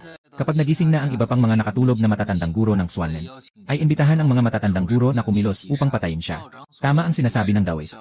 Ang mga monghe at lahat sa Changtuo Temple ay handang sumunod sa utos ng Taoist. Ang hindi nag-aalinlangan na monghe ay sumasang-ayon. Ngunit sa kanyang kalooban ay hindi siya sang-ayon. Talaga bang iniisip mo na ikaw lamang ang Heiyuan, na may isang ninuno na tila patay? Ngunit kung makakamit ang kapayapaan ng TXC Temple, ano ang halaga ng iyong mga panlilinlang? Kapag nagising na ang aming ninuno, tiyak na magkakaroon kami ng malinaw na usapan tungkol sa iyo at sa Heiyuan. At sa oras na ito, nagtatago muli ako sa ilalim ng lawa. Sobrang excited. Ang aking takot ay umabot na sa 11,173 puntos. Maaaring ipagpalit para sa 2 pilak na kahon. Buksan ang pilak na kahon. Makakuha ng kakayahang umangkop sa mga modulo. Ang host ay kusang umaangkop sa iba't ibang kapaligiran. Malaking pagbabawas ng pinsala sa matinding kapaligiran. Buksan ang pilak na kahon. Kumuha ng modul na napakalakas. Dagdagan ang lakas ng host. Napakakapaki-pakinabang ng 2 kasanayang ito para sa akin. Nakaangkop na ako sa pinahusay na katawan. Nagsimula akong magplano kung paano haharapin ang halimaw sa lawa. Napakalakas ng halimaw. Ngunit pinili ang magtago at manghuli ng mga hayop na umiinom sa tabi ng lawa. Tiyak na mainat na ugali. Nais malaman ang tunay na anyo ng halimaw sa tubig. At patayin ito. Dapat itong gawin sa pamamagitan ng sariling pamamaraan ng kaaway. Maingat kong sinuri ang paligid ng lawa. Pumili ng 3 lugar na madaling maambush ang mga hayop na umiinom. At pagkatapos ay pinili ang isa sa mga ito. Itago ang iyong malaking katawan sa lupa sa tabi ng dalampasigan. Susunod, buksan ang lahat ng mga bituin ng isip. Tahimik na naghihintay sa pagdating ng halimaw sa tubig. Ilang oras ang lumipas. Biglang may pagbabago sa presyon ng tubig sa malayo. May isang malaking bagay na lumalangway papunta rito. At may 2 ulo. Isang malaki at isang maliit. Yung maliit ay mahigit 3 metro ang haba. Ang hitsura ng mga halimaw sa tubig na ito ay napakakaiba. Wala akong paraan para iugnay ang 2 ito sa anumang uri ng nilalang na nasa isip ko. Sa halip, medyo kahawig sila ng mga engkanto sa tubig. Ngunit puno sila ng kaliskis. Walang kahit anong balahibo. Kakaibang kakaiba. Hindi ako basta-basta nagsimula ng atake. Sa halip, nagpatuloy lang akong maghintay ng tahimik. Naglaro sa tubig ng ilang sandali. Biglang umakyat ang 2 halimaw sa baybayin, paatras at paatras. Pagkaraan ng ilang saglit, para bang sinigurong ligtas ang paligid. Yung mas maliit na isa ay nagsimulang maghukay sa baybayin. Agad na nagsimula ang pag-itlog. Sa mga sandaling iyon, biglang nagbago ang sitwasyon. Isang malakas na tunog ang umabot. Biglang sumabog ang lupa sa tabi ng maliit na halimaw sa tubig. Nagtaka ang 2 halimaw sa tubig. Isang malungkot na tunog ang sabay-sabay na umabot. Ang aking napakalaking buntot na kasing laki ng balde. Parang ang gintong panghampas ni Sun Wukong. Na tumama ng diretsyo sa ulo ng maliit na halimaw sa tubig. Na may malakas na tunog. Na nagdulot ng sugat. Na nagkalat ang mga kaliskis. Dahil sa pag-itlog ang katawan ng maliit na halimaw sa tubig ay mahina na. At tanging makakaya na lang nitong umungol ng masakit. Nagtatalbog sa lupa. Bigla siyang tumindig bilang isang dambuhalang halimaw. Ang nakakatakot na sigaw ng galit na nagmumula sa kanyang dibdib. Nag-etyo sa kalangitan sa gabi. Kasunod nito, ipinapakita niya ang 2 pangil na pang-ukit sa kanyang mga pang-itaas na paa. Ang kanyang napakalaking katawan ay parang isang dambuhalang bomba. Mabilis na sumugod papunta sa aking kinaroroonan. At ang kanyang itim na mga pangil ay kumikislap ng madilim na liwanag. Tiyak na may nakadikit na ilang uri ng lason. Sa aking mga mata na may patay na tingin, malamig na malamig. Bago pa man makontak ng matutulis na pangpang ng kalaban. Ang aking katawan. Bigla akong umikot gamit ang aking malaking katawan ng ahas. At sa isang hindi kapani-paniwalang anggulo, nakaiwas sa atake. Pagkatapos ay agad akong umikot sa katawan ng kalaban. Agad na nagtagpo ang dalawang nakakatakot na halimaw. Nagsimula ang isang laban ng buhay at kamatayan. At ang maliit na halimaw sa tabi ay nag-ikot sa lupa at umuungal ng ilang sandali. Ngunit muling tumayo, at umuungal na sumali sa laban. Ang mga nakamamatay na pangil ay hindi makabasag sa kaliskis ng malaking halimaw. Ang pagkamatay ay hindi maitutok sa loob ng maikling panahon. Hindi maalis ang buhay ng isa't isa. May maliit na halimaw sa tabi na nagkakalat. Ako na unang umarangkada ay unti-unting nahuhulog. Kailangan ko bang gumamit ng atomic breath? Pero isang paggamit ng breath ay 2,000 evolution points. Sobrang luho naman ng paraan ng labanan na ito. Tumingin sa malaking halimaw na walang silbi ang pag-iling. Sa dila nito na parang goma. Bigla akong nagkaroon ng ideya. Pere, pwede bang kagatin ang dila na ito? Hindi ako naniniwala na ang depensa ng dila ay ganun katibay. Tamang pagkakataon. Isang pag-roll ko, pinindot ko ang mahabang dila sa ilalim. Pagkatapos, yumuko ako at binuksan ang bibig. Ang napaka-nakakalason na pangil ay pumasok ng malakas. Ang mabangis na lason ay agad na kumalat. Ang malaking halimaw ay nanigas. Naging isang buntot ko ang nagpatagilid sa nagmamadaling maliit na halimaw ng tubig. Agad na sumabog ang malaking katawan. At sa isang iglap ay kinagat ang nasugatang ulo nito. Nilamon ang piraso ng nagbago na butiki ng tubig. Nagdagdag ng 456 na puntos ng ebolusyon. Nilamon ang piraso ng nagbago na butiki ng tubig. Nagdagdag ng 570 na punto ng ebolusyon. Ang totoo, ang halimaw sa tubig ay isang nabagong butiki sa tubig. Ngunit ang butiki sa tubig ay karaniwang hindi. Mga maliliit na bagay na may haba lamang na 0 sentimetro. Ano ang talagang nangyari sa Vineland's Nature Reserve? Bigla, naisip ko ang impormasyon mula kay Wujay Hesang at Ivan Nirani, na nakuha mula sa pag-isip ng matandang tao. Malaking pagbabago sa mundo. Alon ng espiritu. Pseudo-kamatayan ng mga monghe. Paglabas ng mga halimaw. Hindi ba't ang mga nilalang na ito na nagbago ay dahil sa tinatawag na alon ng espiritu? Bakit hindi ko naman nararamdaman ang espiritu? Muli tayong nahulog sa isang patay na dulo. Kailangan ko nang huminto. At ang 2 mutant na butiki at isang pugad ng itlog ay nagbigay sa akin ng 78,300 at 1 na puntos ng ebolusyon. Matapos ibawas ang 100,000 na puntos ng ebolusyon, naging level 8 ako. Napakatagal ng pag-upgrade na ito. Tumatagal ito ng kalahating oras. Pakiramdam ko ay nakalagpas ako sa isang uri ng hadlang. Matapos ang pag-upgrade, sinuri ko ang aking kalagayan. Agad akong nagulat. Ang katawan ng ahas na 8 metro ang haba ay lumaki halos doble. Umabot ito ng 15 metro ang haba. Ang katawan na dati ay kasing laki ng balde, ay naging kasing laki ng tangke ng tubig. Malalaking bagong kaliskis ang nagniningning sa ilalim ng liwanag ng buwan. Nagniningning ng madilim at mahirap unawain na liwanag. Masaya akong umiling. At pagkatapos ay sumisid sa tubig ng lawa. Dahil hindi ko ma-absorb ang tinatawag na espiritual na enerhiya. Kaya't kakainin ko na lang ang mga kayamang nakakakuha ng espiritual na enerhiya. Patuloy na kumukuha ng impormasyon na nakakalat sa tubig. Sinusundan ang landas ng 2 nabagong butiki sa tubig. Patungo sa komplikadong sistema ng tubig ng Yunmeng's Nature Reserve. Ngunit matapos ang ilang oras na paglalakbay, nagsimula na akong mag-isip na wala akong makukuha. Biglang naging mas matindi ang amoy. Dahan-dahan akong lumalangoy malapit sa ilalim ng lawa. Pagkalipas ng ilang sandali, nang makita ang tanawin sa harapan, ako'y labis na nagulat. Puno ng mga itlog ng butiki ang dalampasigan. At mga nag-aalab na matanang. Mga nabagong butiki ang nagbabantay sa paligid. Nang makita ito, ako'y nagulat. At pagkatapos ay labis na tuwa. Napakaraming mga nabagong water lizard. Kapag nagalit, baka tuluyang masira ang buong natural reserve. Ay naku, swerteng pagkakataon ito, hindi ba? Kagagaling lang ng kaibigan ko sa pagkain ng ganito. Pangalagaan ng ekolohiya. May responsibilidad ang ahas. Hindi pwedeng basta-basta pumasok sa lawa ng luzaw. Desidido akong isa-isang harapin sila. Kaya pinili ko ang isang malapit sa ilog. Ang mutant na water lizard, na nakakonekta sa kanilang isipan, nililin lang ang target na pumunta sa ilog para manghuli. Ang piniling lizard ay kumakaway sa matibay nitong buntot, at mabilis na pumasok sa ilog. Sa huli, naiposisyon ko ang target sa lugar na malayo sa grupo. Kinain ng labi ng mutadong tubig aso. Karagdagang puntos sa ebolusyon, 17,850. Kinain ng labi ng mutadong tubig aso. 2 sipsip, isang malaking salampak. At nagpatuloy ako sa parehong paraan. Sa madaling araw, ang langit ay nagsimulang lumiwanag. Matagumpay akong naka-upgrade. Muling tumaas ang aking katawan. Naging 20 metro ang haba. Ngayon, ako ay isang tunay na dambuhalang nilalang. Pero pagdating ng bukang liwayway, nagsimulang bumaba ang bilang ng mga mutant na water lizard. Ang kakaibang sitwasyong ito ay nagdudulot sa akin ng pagdududa. Sa aking pakiramdam, maliban sa mga itlog ng mga butiki, natitira na lang ay maliliit na isda at hipon sa tubig. Nais kong silipin kung nasaan ang mga halimaw na ito. Kung saan nga ba sila nagtago. Pero hindi ko rin mapigilan na kainin muna ang mga itlog ng mga butiki. Kainin ko na lang bago pa sila mawala. Sa isang pugad, mga 12 hanggang 13 ang itlog. Bawat itlog ay maaaring magbigay ng 2,000 puntos sa ebolusyon. May halos 1,000 na pugad ng butiki sa lawa ng loo. Teka, ang taas ng lipad nito. Ebolusyon na. Pagsasakatawang dragon. Simula ngayon, huwag niyo na akong tawaging butiki. Tawagin niyo akong Ginoong Dragon. Bawas 250,000 na puntos sa ebolusyon. Matagumpay na umabot sa antas 1-0. Magpatuloy sa pagkain. Sa mataas na antas ng sigla, binuksan ko ang isang bagong pugad. Naghahanda upang magpakasawa. Ngunit ako'y natigilan sa lugar. Mahigit 10 itlog ang lahat ay nabasag. Ang likido ng itlog ay natuyo. Ang mga shell ng itlog ay nabulok. Sa aking kamalayan, mga itlog ng salampati na nakabaon sa ilalim ng puti. Isa-isa. Lahat ay nagsasawa na sa buhay. Natutunaw na parang abo. Anong klaseng mahiwagang operasyon ito? Para hindi makain ng kaibigan ko. Kaya pinili nilang sirain lahat. Nawala na ang pagkakataon na umakyat sa langit ng sabay-sama. Bigla akong kumislot ng malakas ang katawan ko. At sumisid sa lawa. Sundin ang mga pinalaki at binagong water lizard. Sa mga pheromone na iniwan nila, biglang napuno ang tahimik na tubig. Nang walang hanggang galit at puot. Sama kayo sa pag-evolve. Nakita ko ang isang madilim na ilog sa pinakamalalim na bahagi ng Lekelo. Ang diameter ng pasukan ng madilim na ilog ay higit sa 8 metro. Parang isang higanteng bibig ng halimaw. Mag-isip sandali. Inikot ko ang katawan ko. Sumugod ako papasok sa madilim na ilog. Patuloy na nilamon ang mga itlog ng butiki. Hindi lang ako umangat ng isang antas, kundi nakalikom din ako ng mahigit 200,000 na puntos para sa ebolusyon. Kapag may panganib, plano kong gumamit ng atomic breath para makaalpas. Mabilis na sumisid sa malamig na madilim na ilog. Matapos maglangoy ng kaunti, napansin ko na may mali. Itong tinatawag na madilim na ilog ay parang isang balon na tuwid pataas at pababa. Nagsisid na ako ng halos 1,000 metro pababa. Hindi pa pala tapos ang butas.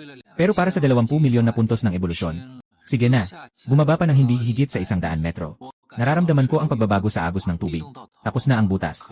Pero sa hindi inaasahang pagtatapos ng butas, hindi ito isang ilog sa ilalim ng lupa. Ito ay isang napakalawak na sakop ng tubig. Kahit ang mga espiritual na beacon na may radius na 120 metro pagkatapos ng pag-upgrade ay hindi ma-detect ang mga gilid ng mga pader ng ilalim na lawa. Kaya sinimulan kong sundan ang gilid ng pasukan ng butas sa lupa. Habang sinusuri ko ang buong ilalim na lawa, palaging nananatili akong nakadikit sa pader ng bato sa itaas ko, upang maiwasan ang panganib at makalayo kung kailangan. Mukhang tahimik ang ilalim na lawa. Mabilis ang agos ng madilim na tubig. Ang pheromone ng mga nabagong butiki ay nasa lahat ng dako. Ngunit ito ay magulo at walang kaayusan. Hindi ko na kayang tukuyin kung saan. Nawala ang mga halang na ito. Nang nais kong umatras, sa aking paningin ay bahagyang lumitaw. Isang napakaliit na liwanag. Nagmamasid na may pag-asa.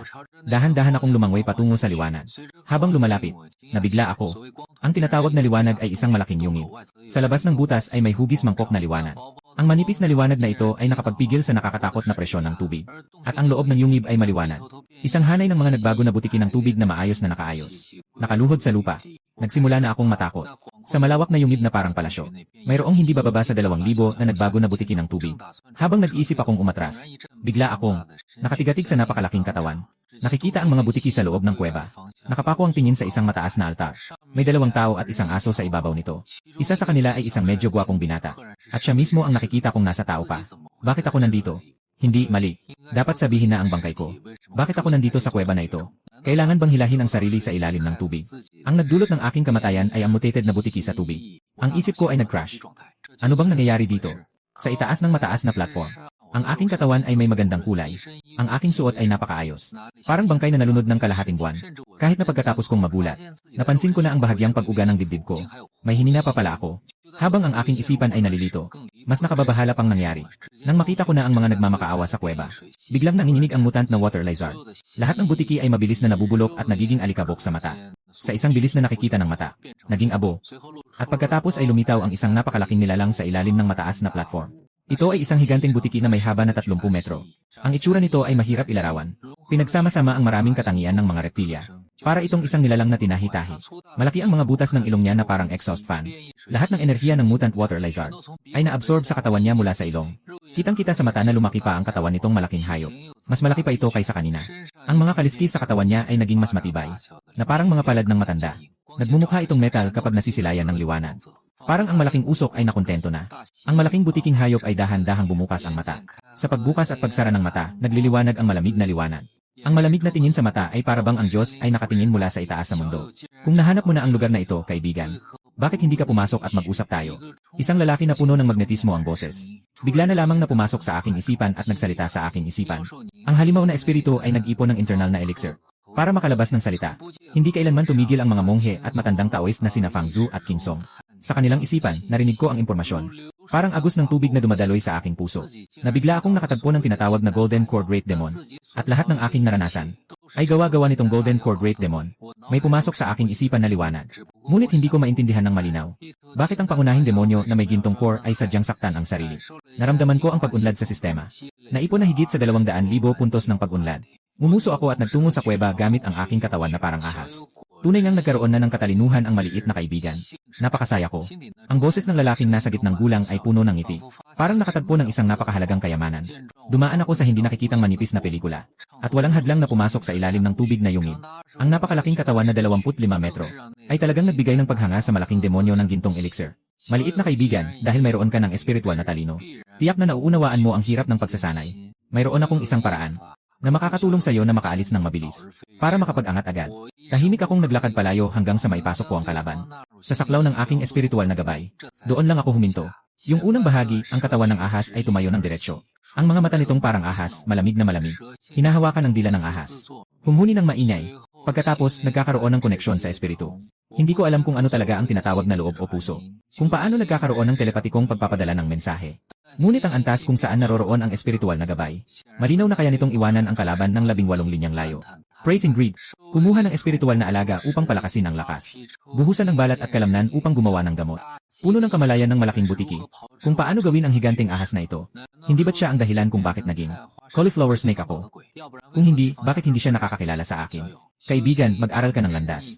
Ito ay laban sa kalikasan. Huwag nang banggitin na ikaw ay nagmula sa mga hayop. Walang gabay sa mga kasanayan. Kahit gaano pa kalakas ang iyong lakas. Mahirap na makaiwas sa mga pagsubok mula sa langit. Mawawasak ka. Kung handa kang ituring akong iyong Panginoon, aking ingatan ka at dadalhin sa daan ng pag-akyat. Sa hinaharap, ang pag-transform mula sa ahas patungo sa dragon ay hindi isang kabaliwan. Mayroon akong malaking pasensya para sa aking malaking butiki. Kaunting gabay at panghihikayat. Ang aking makapal na buntot ng ahas ay kumikilos sa lupa ng ilang beses. Nag-aangat ng napakaraming alikabok. Lahat ng ito ay mga labi na iniwan ng mga mutant na butiki. Sobrang nag-aalala ang kaibigan. Ang mga hayop na iyon ay talagang mga kasangkapan na aking nilikha at inalagaan. Wala itong sariling katalinuhan. Dapat lang nagamitin ko ito. At palaging nakatingin sa isip ng malaking butiki. Bigla kong napagtanto na ang harap ko ay maaaring isang tao. Sa pamamagitan ng mental na signal, nagmamasid ang malaking butiki sa mga plano nito upang lokohin ako. Kung paano ito magpapanggap pagkatapos ng pag-amin. Hindi maiwasang pumasok sa isip ang iba't ibang larawan. At sa mga larawang ito, bilang paunahing pananaw, ang malaking butiking ito ay isang tao na may kamay at paa. Huwag palampasin ang pagkakataon. Kung nais mong maging alipin ko, pakibaba ang ulo mo. Ang mensahe ng malaking butiki ay nananatiling mahinahon at magiliw.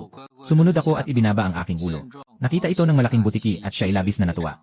Isang mababang tinig na parang kulog ang umabot mula sa kanyang lalamunan. Kaya niyang bigkasin ang mga incantation. Isang mapanlinlang na ngiti ang lumitaw sa aking mga mata.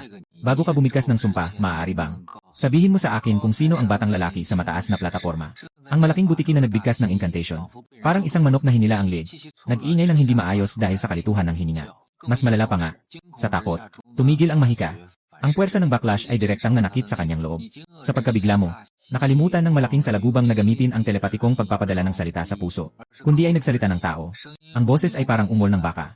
Ngunit sa oras na siya ay nakapagsalita ng isang salita. Ang natitirang buhay ay naputol. Nang biglang sumulpot na liwanag, ang nakakatakot na presensya ay agad pumuno sa buong yungib.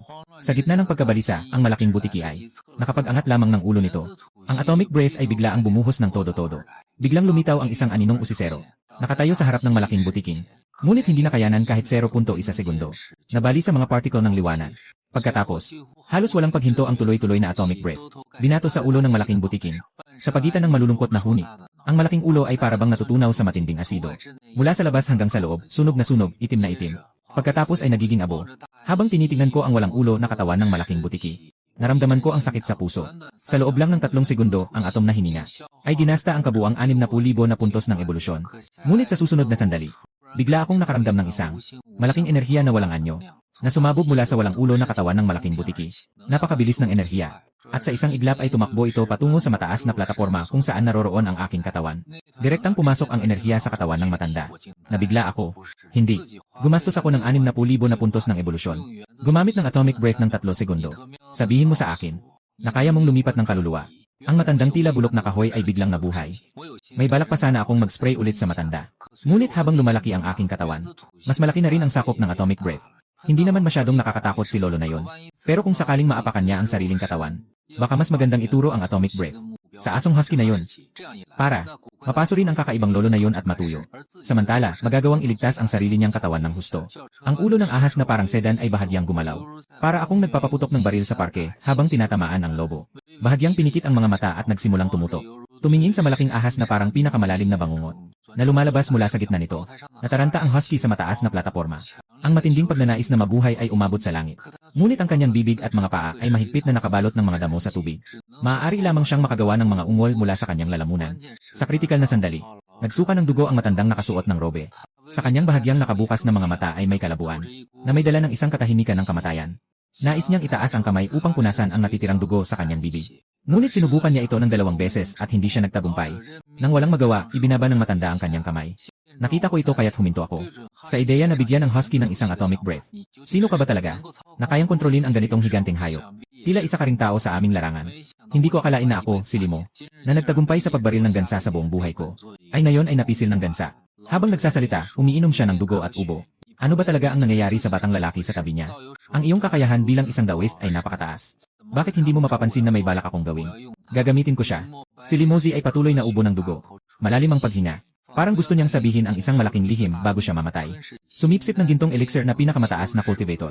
Peking Yuanying. Dagdag na punto sa ebolusyon. Ang malaking ulo ng ahas ay sumugod na parang kidlat. Agad na nilamon si Limubay. Patuloy na pinapanatili ang mental na beacon upang subaybayan si Limo.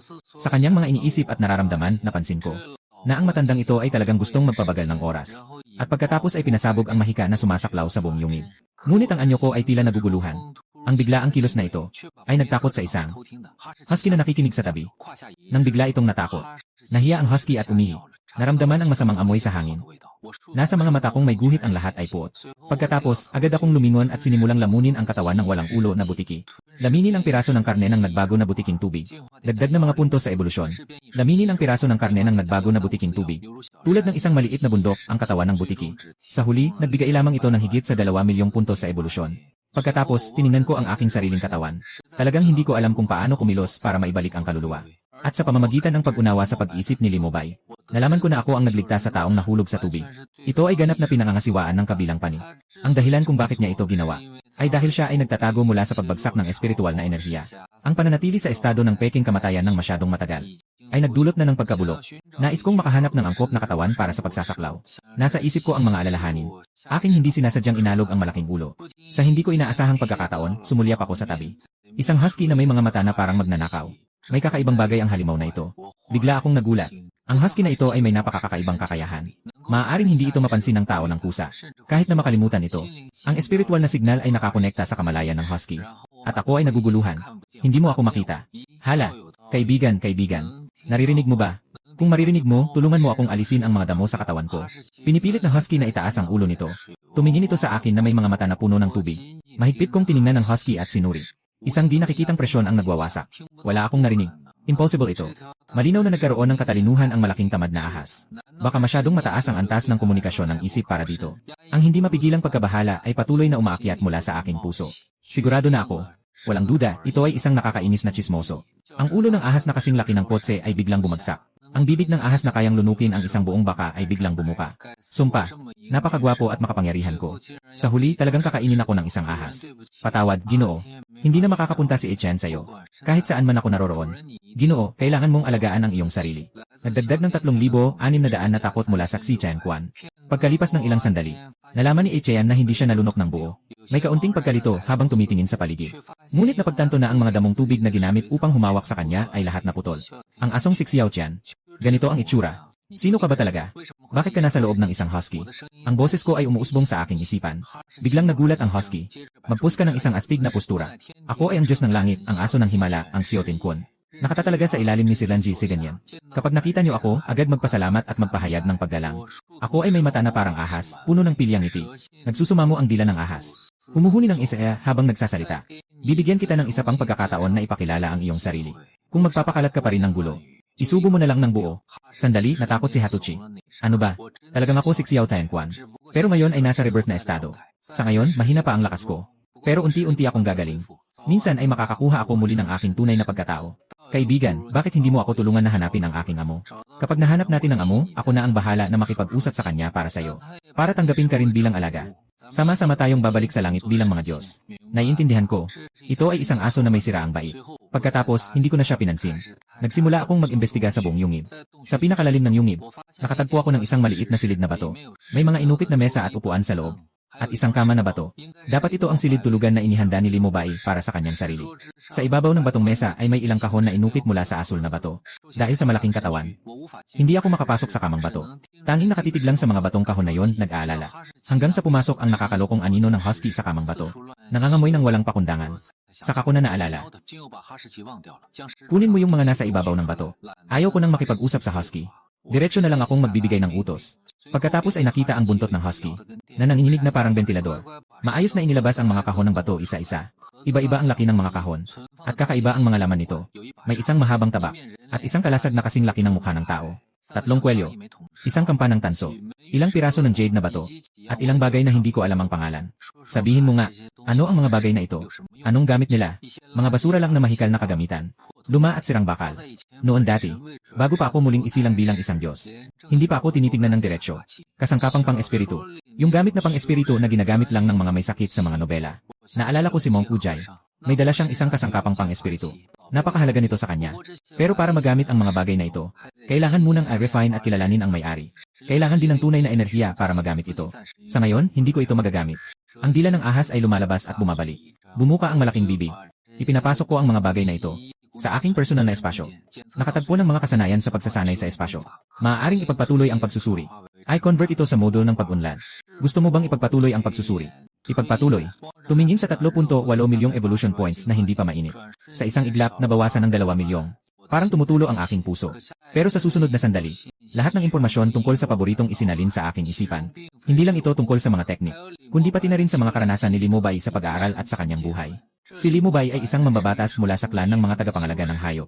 Ang buong grupo niya ay nag-aaral ng isang teknik na tinatawag na Yushuju control ng mga hayop upang mapataas ang labanang kakayahan ng mga hayop na kanilang kinokontrol.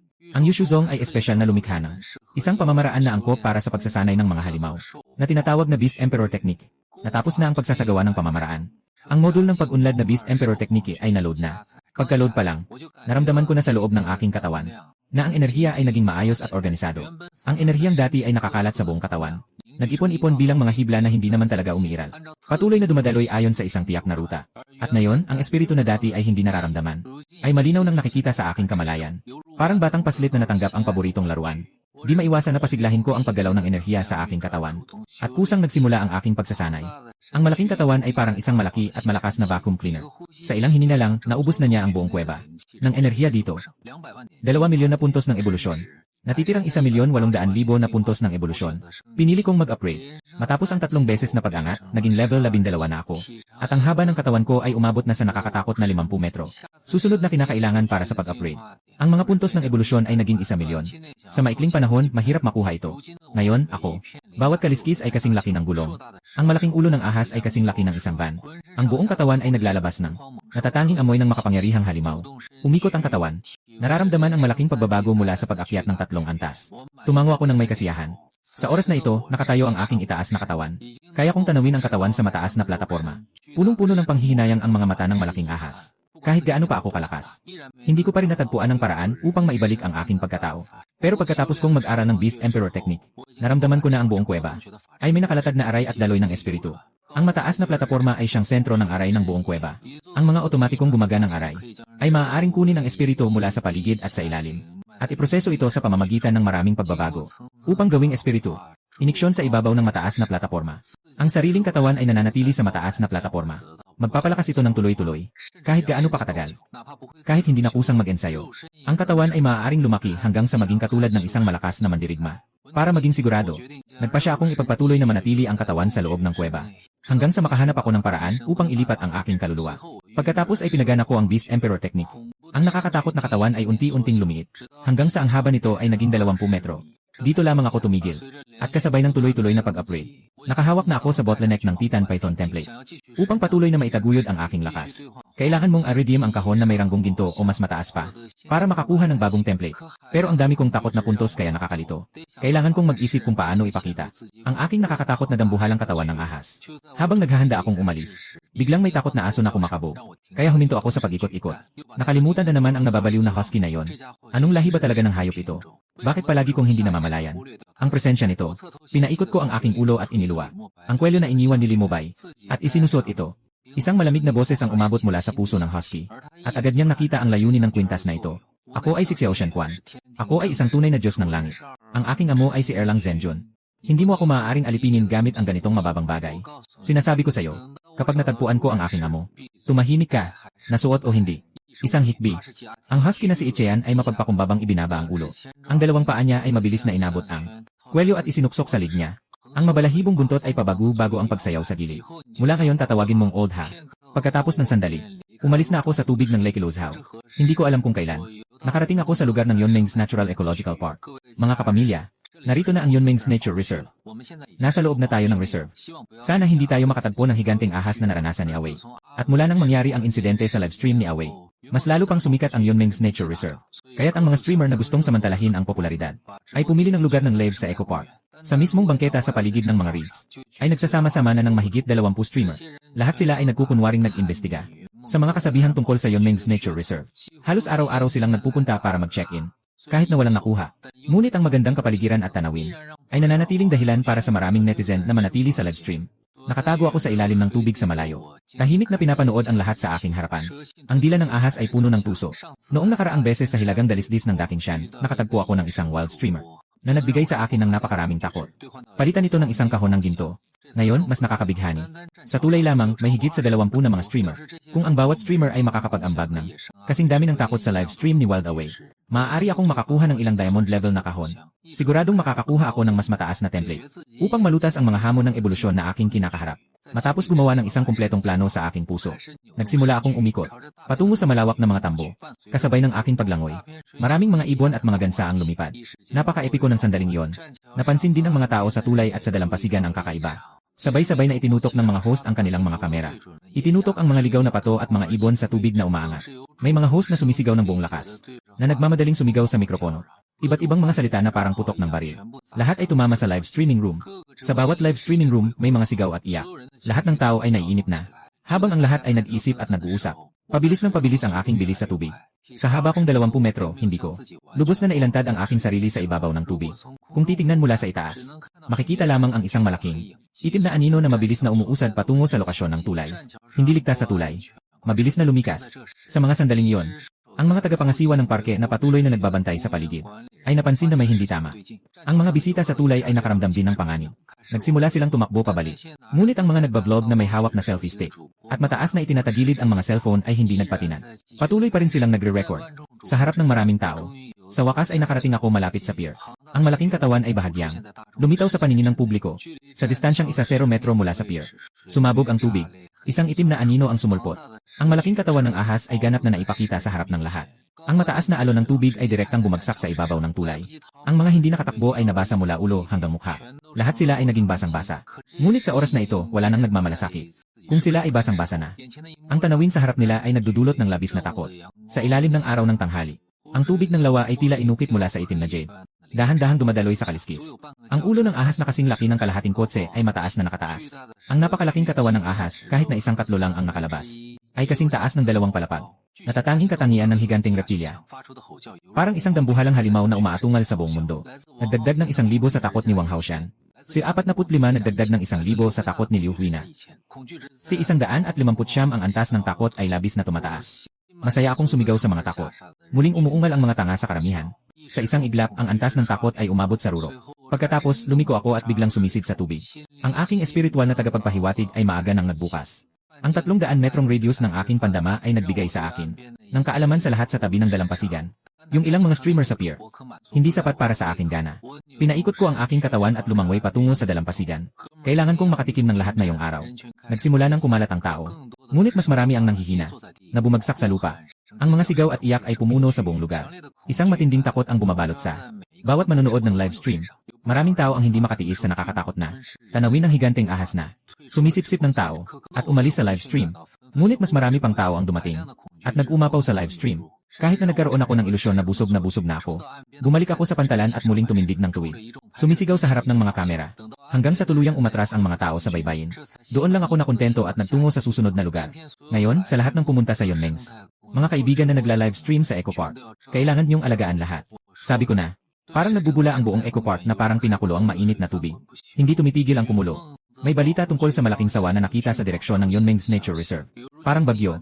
Sa napakaikling panahon, nilamon nito ang buong parke. Ang mga radyo at speaker sa iba't ibang bahagi ng parke. Paulit-ulit na nagbababala tungkol sa agarang paglisan. At sa sandaling ito, matapos ang 3 sunod-sunod na pagtatanghal ko, masaya kong ikinikilos ang malaking katawan ng ahas. Patungo sa malalim na bahagi ng Yunming's. Sinasadyang ipinapakita ang aking bakas. Maingat na lumalangoy malapit sa ibabaw ng tubig. Ang 20 metrong katawan ko ay buong puso kong ipinapakita sa mga tao. Emergency helicopter. Nakarating ang mga operatiba ng proteksyon sa lugar. Agad silang bumaba. May profesional na kamera sa air. Nakuhanan nito ang malinaw na larawan. Naririnig ang malakas na ingay ng helicopter. Dahan-dahan akong bumaba sa ilalim ng tubig. Iniwan ng isang malabong anino na patuloy na umahon. At ito ay sinadya ko. Ang dahilan ay para makita ng mga tao sa helicopter na natatakot sila pagkatapos ay bumalik ng maayos sa kailaliman ng likas na reserba. Huwag nang magpadala ng tao para salakayin ang sarili. Hanggang makapasok sa daan patungong Wokushan, sa isang malaking lawa sa ilalim ng aking mga paa. Doon ko tuluyang naiwasan ang pagmamanman ng helicopter. At tahimik na bumalik sa lawa ng Lozhao. At ang aksyon na ito ng kusang paglalantad ay nagdala sa akin ng hindi maikakailang benepisyo. 1-1-2-3-0-1-0-1-2. Ito ang takot na nakuha ko ngayong tanghali. Mahigit 11 milyong. Noong una, nag-isip ako ng lihim na ang 500,000 na puntos ng takot ay maaaring ipagpalit sa loob ng kahon ng diamante. Ano nga ba ang magandang makukuha? Pero ngayon, yung maliit na kahon ng diamante, paano niya ako mapapasaya? Ang gusto ko ay 5 milyong puntos ng takot para makuha ang epikong kahon. Pagkatapos, humanap siya ng isang lihim na lugar sa tubig. Gumastos ng 0 milyong puntos ng takot. Nagpalit ng 2 epikong kahon. Buksan ang epikong kahon. Nakuha ang template na Yuming Gijiao. Module na Zhang or Jingshen. Buksan ang epikong kahon. Module na Shengshen Buxi. Module na Shenhua Huashen. Module na Famuchandi. Ang module ay parang nagbabago ng dagat at hangin. Totoo nga na ang template na nagmumula sa epic na kahon ay nakalalayan na mula sa mga hangganan ng realidad at kalikasan. Ang sinaunang kakaibang uri, ang Red Dragon, ay nagiging dragon. Kailangan itong magtiis ng 49 na kidlat mula sa langit para mapalaya ang sarili mula sa mortal na katawan. Ito ay tinatawag na Red Dragon Thunder Tribulation. Ang nauntog sa tribulation ay ang kaluluwa ng Red Dragon na nabigo. Nawalan ng karapatang maging dragon. Lumipat sa pag-aaral ng Yuming Dao. Ito ay tinatawag na Yuming Ghost Jiao. Kahit anong katangian pa yan. Sa kabuuan, ito ay isang yugto kung saan ang batang dragon ay nag-i-evolve. Malaki ang hakbang na nagawa niya. Pero ang Yuming Ghost Jiao ay walang katawan. Kahit hindi ito may tuturing na buhay. Gusto kong isama ang template na ito sa aking katawan. Kailangan ng buong 72 oras. Ang katawan ng ginto ay hindi mapaparang. Patuloy na umuusbong. Hanggang may hininga. Maaaring magkaroon ng pisikal na katawan. Pagkakatawang labas. Dugo at kaluluwa. Ang tunay na katawan na maaaring hubugin. Kalawakan ng batas at kahoy. Batas ng langit at lupa. Sundin ang nais ng puso. Magpalit-palit ng anyo, magdulot ng bagyo. Magkaisa ang mga ilog at dagat. Hiram ang lakas mula sa buong mundo. Mga skill mula sa Epic Treasure Chest. Ang mga paliwanag ng sistema ay naging mahirap intindihin. Kaya hindi ko agad matukoy ang halaga ng bagong kakayahan. Agad akong kumilos. At tumalon sa ilalim ng balon ng lawa. Ngunit sa sandaling iyon, bigla kong naisip na, nakalimutan ko ang isang napakahalagang bagay. Kaya ko pang kalimutan ang asong iyon. Agad kong nagtungo sa isla sa gitna ng lawa. At isinubo si Lauha sa bibig ko. Pagkatapos ay pumasok sa ilalim ng lawa sa ilalim ng balon. Samantala, sa isang maliit na burol malapit sa Dakin Mountain, nakatayo mag-isa ang isang templo. Sa ibabaw ng pintuan nakasulat ang 3 malaking salita na Tieta Temple. Sa isang di kilalang maliit na silid sa loob ng templo, isang kamay lang ang nawala kay Jai. Ang monghi ay nagbabrowse ng balita gamit ang cellphone. Simula noong huli kaming pumasok sa Dakinshan, malakas ang naging epekto kay Jai. Palagi siyang nananatili sa Tietuo Temple para magpagaling. Pero tungkol sa ahas na demonyo na kanyang nasagupa, hindi siya sumuko. Hanggang ngayon, minsan hindi nagbabago si Heshang, minsang nakita ko sa balita. Ang biglang pagwild ko, bigla akong napuno ng galit. Kung ganito siya magpakita, tiyak na mapapansin ito ng ibang mga alagad sa eskwelahan ng esensya. Kung may isang matandang nakakatulog na nagkukunwaring patay na magigising ng maaga, at gagamitin ang kapangyarihan para hulihin ang ahas na demonyo, kaya't hindi makakakuha ng kahit anong benepisyo ang Tieto Tuosi. Habang si Buji ay nagdadalamhati at nagsusumamo, sa gitna ng silid, nakalagay ang isang estatwa ng isang Iron Head Monk. Biglang may narinig na ingay. Nagulat si Buji sa tuwa at pagkabahala. Tumingin pataas, at nakita ang estatwa na puno ng kalawang. Biglang pumutok ang isang bitak. At ang bitak ay parang isang spider web. Ang buong katawan ay puno ng mga estatwa. Ang mga hindi mapagpasalamat na disipulo ay hindi nag-ingat at walang galang na tinatanggap ang matandang ninuno mula sa kanyang paglabas sa huli. At sa parehong oras, sa isang bundok na 30 milya mula sa Tietuo Temple, maliwanag na nakatayo ang Hyunguan. Sa ilalim ng lupa ng isang lihim na silid sa loob ng templo, si King Song Daoist ay buong paggalang na nakataas ang kanyang cellphone. Habang ipinapaliwanag sa isang matandang Daoist ang gamit ng bagay na ito, nasa cellphone ang mga larawan na ipinapakita ko sa harap ng tao. Iba't ibang mga clip ng mga eksena. Ang matandang manonood ay tumatango ng hindi mapigilan. Nagtataka siya. Nagsasalita siya ng may paghanga. Oh, King Song. Ngayon, ang mundong ito ay talagang naging kakaiba. Bago ako nagretiro, kahit anong isipin ko ay hindi ko maabot. Hindi ko akalain na ganito na ang sitwasyon ngayon. Guro, kayo po ay nakapag-isolasyon ng 300 taon. Si King Song daw rin ay nagbago na. Hindi na kasing taas ng ulo tulad ng dati sa mga monghe. Mukhang labis na nagiging mainat. 300 taon, maraming pagbabago. Ang mga pangyayari ay nagbago. Mukhang mas magulo na talaga ang paligid. Sige na, sige na. Hindi ako batang-bata. Hindi mo na kailangang pakalmahin pa ako. Yung matandang may balbas na nakangiti, siya ang masaya. Pero itong ahas na ito, maganda rin. Hindi na dapat magpatumpik-tumpik pa. Mabilis na tayong pumasok sa bundok. Bago pa man dumating ang iba, alisin na ang salot na ito. At sa sandaling ito, sa ilalim ng tubig, tinitignan ko ang inosenteng mukha ng husky. Napuno ng itim na linya. Ang nilalang na ito ay talagang napaka-energetic na mahirap intindihin. Walang kahit isang sandali na mapakalma. Pinagsama ko ang Nether Ghost Shark. Kailangan ng template ng hanggang 72 oras. Sa panahong ito, talagang hindi ako mapakali sa aking katawan na nasa parehong espasyo kay Lauha. Alam mo ba kung ano ang ginawa ko sa labas na ito? Kailangan gumamit ng mga espesyal na paraan para sa mga may sakit sa isip. Nakarinig ng boses mula sa aking puso. Si Lauha ay puno ng pagdududa. Ikaw, isang maliit na ahas na demonyo. Wala kang ibang magagawa kundi gumamit ng kaunting kakayahan para manghuli ng baboy, kabayo, baka, at tupa. Anong magagawa mo pa? Mapigilan mong lunukin agad ang kalaban. Ako'y palagi kang pinapayuhan. Alam kong gusto mong hanapin ang tunay mong amo. Pero napakalaki ng mundong ito. Ang ganitong walang tiyak na layunin na paghahanap ay masyadong mababa ang bisa. Kapag nabanggit ang paghahanap sa kanyang amo, biglang naging masigla si Lauha. Ang iyong amo ay si Erlang Zenjon, isang Diyos sa langit. Ano ang pinakamagaling niyang gawin? Siyempre, ang pagpigil sa mga demonyo at masasamang espiritu, upang mapanatili ang kapayapaan sa isang lugar. Ngayon ay nagpakita tayo sa labas. Para malaman ng lahat ang lugar na ito, may isang napakalakas na ahas na demonyo. Kung sakaling makarating ang balita kay Erlang Shen, siguradong darating siya upang talunin ang ahas na demonyo na ito. Sa oras na yon, hindi ba't makikilala mo na ang iyong Panginoon? Si Lauha ay labis na nagpasalamat. Hindi ko akalain na gagawin ko ito para sa kanya. Sa ganitong antas. Huwag kang magalit. Magkaibigan tayo, di ba? Umaasa pa akong ikaw ang magsasalita ng maganda sa harap ni Erlang Zenjon para sa akin. Pero kailangan mo munang manatiling tahimik. Magpapasara muna ako. Hintayin mo akong magising saka tayo magplano ng mabuti. Tumingin siya sa akin na nakapulupot sa anyong ahas at nag-iisa sa pagninilay. Si Lauha ay tahimik na nag-isip. Talagang marami pang mga demonyo sa mundong ito.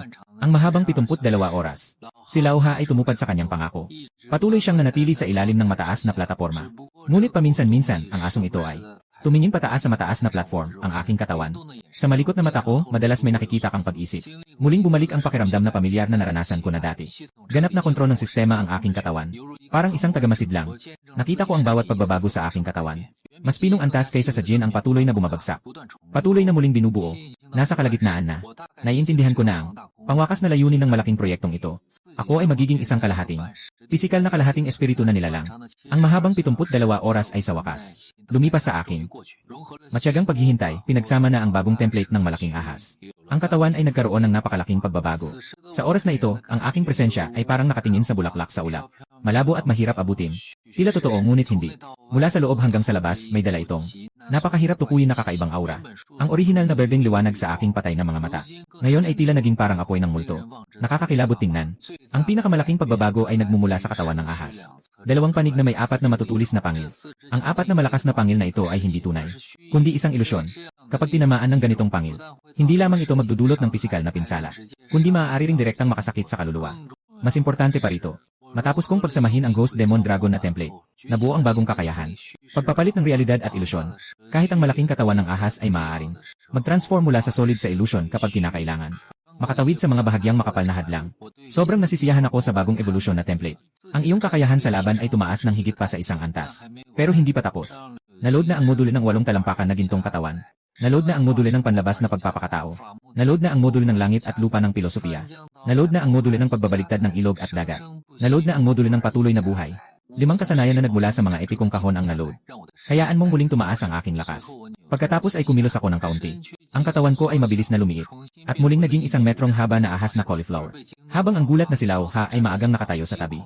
Na may takot na tinitingnan ang aking pagbabago. Ang ahas na ito ay may napakalakas na kakayahan. Baka ito ay isang lahi ng mga Diyos mula sa sinaunang panahon. Tumingin sa gulat na si Lauha. Humitit ako ng dila ng ahas. Gusto bang maging malakas ni Lauha? Mayroon akong isang technique na tinatawag na Beast Emperor Technique. Ako si Xiao Tianquan, isang tunay na Diyos ng langit. Ang aking kapangyarihan ay sapat na upang durugin ang mundong ito. Ikaw, isang maliit na ahas na demonyo mula sa mundong ito. Anong kayamanan o teknik ang mayroon ka? Huwag nang maraming usapan. Mag-ensayo ba o hindi? Mag-ensayo. Isang tapat na tsismoso na aso. Simulan na ang pagsasanay. Mga teknik na itinuro ng walang pusong ahas. Napakadominante ng mga teknik na ito. Ito ang unang pagsasanay ni Lauha. Nakuha ang hindi maisip na tagumpay. Halika, halika. Masamang ahas. Ipaliwanag mo sa akin. Kung ano ang nangyari sa mga kaliskis ko. Itong itsura ko ngayon. Hindi tao, hindi ahas. Paano ako lalabas at makikita ang ibang nilalang? Harapin ang walang kabuluhang mga salita ni Lauha. Tila wala akong pakialam. Ngunit sa loob ko'y natatakot akong harapin siya. Talaga namang hindi ko inasahan na ang aso na nag-aral ng Beast Emperor Technique ay magkakaroon ng kaliskis ng ahas. Nagpa siya akong magpanggap na patay. Inikot ng ulo ng ahas sa isang tabi. Si Lauha ay tumatalon at lumapit. Mukha sa mukha, mata sa mata. Nagmamadaling umangal. Ano ba ito? Nakatigil na ang mga kaibigan sa pag-uusap sa isip. Hanggang kailan ka ba? Hindi ba't ilang kaliskis lang yan? Ano bang malaking bagay dito? Pare, kahit na buong katawan mo ay lumaki na, hindi mo naman kailangang magalit ng sobra sa iba. Ako'y walang hiya, nagpaikot-ikot lang ng bahagya. Lauha, huwag muna nating pag-usapan ang tungkol sa mga kaliskis na tumubo sa katawan mo. Tanungin kita lang, malakas ba ang mga skill na ibinigay ko sa'yo? Malakas. Pero nagkaroon na ako ng mga kaliskis. Kailangan mong maging responsable. Masyado kang malakas. Kailangan mong hanapin ang iyong amo, di ba? Lauha, hindi mo alam. Talagang delikado ang mundo ngayon. Yung mga espiritu at alon ay tumaas na. Maraming mga lumang halimaw na nagkunwaring patay ang nagising na. Kung malaman nila na ikaw ay si Xiao Shanquan, ano sa tingin mo ang mangyayari? Higit pa rito kapag natagpuan na si Erlang Zhenjun at naibalik ang kanyang pagkakakilanlan bilang isang Diyos sa langit. Ano ang halaga ng ilang piraso ng kaliskis? Ang aking matibay na argumento ay, pansamantalang nagpatahimik kay Lauha. Ngunit bigla, itinaas ni Lauha ang kanyang ulo. Nakita ang nakaupong tao sa mataas na platform, na para bang natutulog ang aking katawan. Agad siyang nagdesisyon. Tama ka sa sinasabi mo. Ang lakas ang tunay na daan. Ngunit kailangan mo ring bayaran ang pinsalang dulot sa aking isipan. Sabihin mo muna sa akin kung bakit ka nag-aalala. Yung katawan ng batang lalaki sa mataas na platform. Huwag magsinungaling. Ang tanong ni Lauha ay nagbigay sa akin ng gulat. May mapanganib na tingin na nakatitig kay Lauha. Dahil mahalaga sa akin ang batang ito. Si Lauha ay naglalakad-lakad sa lugar. Walang takot na tinitingnan ako mula ulo hanggang paa. Talagang mahalaga ang batang ito. Ang kompensasyon na gusto ko ay, nagawin mo ang lahat para protektahan ang katawan ng batang ito. Kung kinakailangan, huwag mo nang alalahanin ako. May mali dito. Parang may nahuhulaan itong asong ito. Mabilis akong pumayag sa kahilingan ni Lauha, na may masamang balak. At si Lauha ay nagpatuloy sa kanyang pagsasanay. Balak niyang mag-ensayo hanggang ang kanyang buong katawan ay mapuno ng mga kaliskis bago lumabas. Samantalang ako ay umakyat mula sa balon. Matapos ang pagsasanib ng template, ang radius ng aking espiritual na beacon ay lumawak hanggang 500 metro. Agad kong napansin na ang Lake Lozwa ay medyo maingay sa oras na ito. Walang pag-aalinlangan kong inikot ang aking katawan. At lumangway patungo sa direksyon ng ingay. At ang mga tao na aking pinapansin ay nasa gitnang isla ng lawa. 5 sa kanila ay may kakaibang anyo. At may dalang armas. Napakaseryoso ng sitwasyon. Hulausan. Tungkol sa napag-usapan natin dati. Ngayon ay nagtipon ang mga kaibigan mula sa 3 bundok at 5 bundok sa Yunmengs. Upang maghanap ng pagkakataon. Huwag munang pag-usapan ang mga nakaraang alitan. Ngunit ngayon, hadlangan mo ang daan ng aming mga kapatid. Ano ba talaga ang gusto mong mangyari? Kahit anong mangyari, huwag munang pag-usapan ito. Nang nag-usap kayo, hindi ako pumayag. Liu, 3 taon na ang nakalipas, sa Kilian Mountain, ginamitan mo ng daya at pinatay ang aking nakatatandang kapatid. Hindi kita iiwan dito ngayon. Hindi papayag ang espiritu ng aking nakatatandang kapatid. Masyadong nagmadali noong nangyari iyon sa Kilian Mountain. Hindi natin nakuha ang pagkakataong makita ng mabuti ang sumpa ng pamilya Hu. Dahil gusto mo talagang mamatay, Hulausan. Titignan ko kung ano ang pagkakaiba ng sumpa ng pamilya Hu sa iba pang mga sumpa. Habang nagsasalita, 5 tao ang nahati sa 2 grupo at nagsimula. Anong mga sandata ang ginagamit? Anong mga simbolo ang nagdadala ng kidlat? Sabay-sabay silang nag-asaran. Nakatago sa isang tabi, ako'y naguguluhan. Ito ay 5 mga cultivator. Kahit na ang 5 ito ay talagang mahina. Ngunit ang kanilang pagkakakilanlan bilang cultivator ay hindi mali. At ang mga impormasyong lumalabas sa kanilang mga salita ay may hindi matukoy na bilang ng mga mambabatas ng sekta na pumasok sa protektadong rehiyon ng Yunmengs. Yung mga taong parang mga lokos. Malinaw na alam kung ano ang balak nilang gawin. Siguradong lahat ay para mahuli ang sarili nilang. Sandaling panahon. 3 sa 5 tao ang bumagsak. 2 na lang ang natitira, humihinal pa. Buong katawan ay duguan. Bawat isa ay nakasandal sa kanilang armas. Nagkatinginan. Mag-ingat, magbantay. Kayo po. Pumunta kayo rito para hanapin ako. Biglang may mali siya at nakakatakot na boses na sumibol mula sa kaibuturan. Kamakailan lang ay naglalaban ng buhay. Ang 2 tao ay sabay na natakot. Sino ang nag-aakto ng kababalaghan? Kung may lakas, lumabas ka at makipag-isa. Ang anyo ay bumalik sa 15 metro. Ako ay dahan-dahang umusad mula sa makakapal na damo. Ang dila ng ahas ay naglalabas pasok na puno ng pang-asa. Ang 2 natitirang monghe ay sabay na natatakot ng labis. Ang ahas na demonyo ay sinabayan ng 2 sigaw. Sabay-sabay nilang inikot ang kanilang mga sandata at humarap sa akin. Nagdagdag ng takot mula kay Hulausan.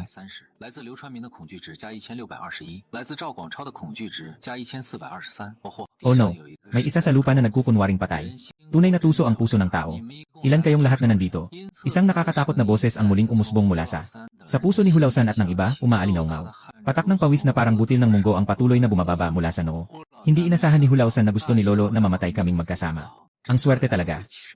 Isang monghe na nagngangalang Liu Chuanming ang sumumpa. Pagkatapos ay biglang sumugod sa akin gamit ang kanyang sandata. Ng mga tagapag-ukit ng daang mahika. Pagpapalawak ng puntos, 35,421. Isang tao lang ang nagkaroon ng ganitong kaunting puntos ng ebolusyon. Talagang mahina. Biglang humangin. Ang malaking ulo ng ahas ay tumalon na parang kidlat. Nawala ang anino. Si Hulausan ay hindi na rin makita. Nilamon ang mga monghe ng Xuanmen. Nagdagdag ng puntos ng ebolusyon. Tuloy-tuloy na nilamon ang dalawang nag-aayos ng lupa. Nagliliyab na galit. Nagpapanggap na patay ang salarin sa lupa. Tremble siya na parang sinaksak ng kuryente. Ang dila ng ahas ay lumalabas at bumabalik. Ang malaking ulo ng ahas ay tumingin sa taong nagpapanggap na patay. Huwag mo akong kainin, guro. Nais kong maging alagad mo, guro. Hayaan mong utusan ng nakatatanda. Ako ay isang aso sa ilalim ng nakatatanda. Ano man ang utos ng nakatatanda, susundin ko. Habang tinitingnan ang monghe na patuloy na sumusunod at humihingi ng tawad, isang pagdapo ng pagdududa ang lumitaw sa aking mga mata. Aso nga, may isa na akong kaibigan. Sa ngayon, hindi ko balak mag-alaga ng isa pa. Nagtatanong ako sa iyo. Gaano karaming mga cultivator ang talagang nagtipon sa Vainonese? Ang mga maliliit na cultivator na parang mga insekto ay agad na nagsalita ng totoo. Sa aking nakita, hindi bababa sa 2 o 30. Ngunit marami ang sanay na magtago at magtago ng kanilang anyo. Hindi ko rin masabi ng tiyak. Para sa kaligtasan ng buhay, ipinakita ni Zhao Guangchao ang kanyang nakita. Ang monghe ay naubos ng lubusan. Ano bang kakayahan ng mga taong ito? Lahat ng kanilang mga kasanayan ay naibulalas. Pagkatapos niyang magsalita, sabay kong siya nilamon. Nilamon ang monghe ng Xuanmen. Dagdag na puntos sa ebolusyon. Talagang isang walang silbi. Kulang pa ako ng maraming puntos ng ebolusyon kumpara sa iba. Nilamon ko ang 2 ibang monghe na namatay sa laban. Ngayon ay masaya akong sumisid sa lawa. Ang maliit na ahas na may bulaklak ay mabilis na tumatakbo sa ilalim ng liwanag ng buwan. Isang tao na may masamang balak ay naging puntos ng ebolusyon. Ang liwanag ng umaga ay napatay ko na ang 23 monghe. Lahat mga bata na nasa yugto ng pag-ehersisyo ng enerhiya. Nakapag-ipon na ng higit sa 700,000 na puntos ng ebolusyon. Habang iniisip ko kung magpapatuloy pa ba akong sumisid ng mas malalim sa Mount Tiger upang manghuli pa ng mas maraming cultivator. O magtatago muna. Maghintay hanggang makulimlim ang gabi bago magpatuloy. Sa oras na yon, mula sa malayo, sa isang bangin, isang malakas na kulog ang umalingaw-ngaw. Ganito kalakas ang lakas ng kulog na ito, isa siyang eksperto. Sige na, magpahinga muna ng matiwasay isang araw. Pagdating ng gabi, saka tayo pumili ng mga nag-iisa na cultivator. May mga mutant na hayop na kumukuha ng atensyon. Sa palagay ko, ang mga cultivator sa ilalim ng sekreto na naghuhuli ng espiritu, hindi magpapadala sa maliit na pagkalugi. Dahil lang sa isang bagitong bata, mag-aatubili na silang umatras. Sa aking pagtanggap ng desisyon, unti-unting akong naglangway pabalik. Sa ilalim ng hilaga-silangan na bahagi ng Daking Mountain, sa isang maliit na di pangalanang lawa. Akala ko noon na ang lahat ng aking ginawa ay lihim na nangyari na walang nakakaalam. Ngunit hindi ko alam na may nakatingin sa akin buong magdamag. Sa kasalukuyan, sa tuktok ng Daking Mountain, sa isang malaking punong pain, may isang matipunong binata na nakaupo ng nakayuko. Ang taong ito ay nakasuot ng itim na uniforme. Nakasuot ng itim na trench coat sa labas. Hawak ng binata ang isang tanso na salamin. Sa salamin, may isang maliit na ahas na cauliflower, na masayang umiikot sa tubig. At habang papunta ako sa aking destinasyon, hindi ko pa naakyat ang pampang ng hindi kilalang lawa. Nakita ko na ang mga matagal ng kakilala. Si Mong Hyong at si Ginoong King Song.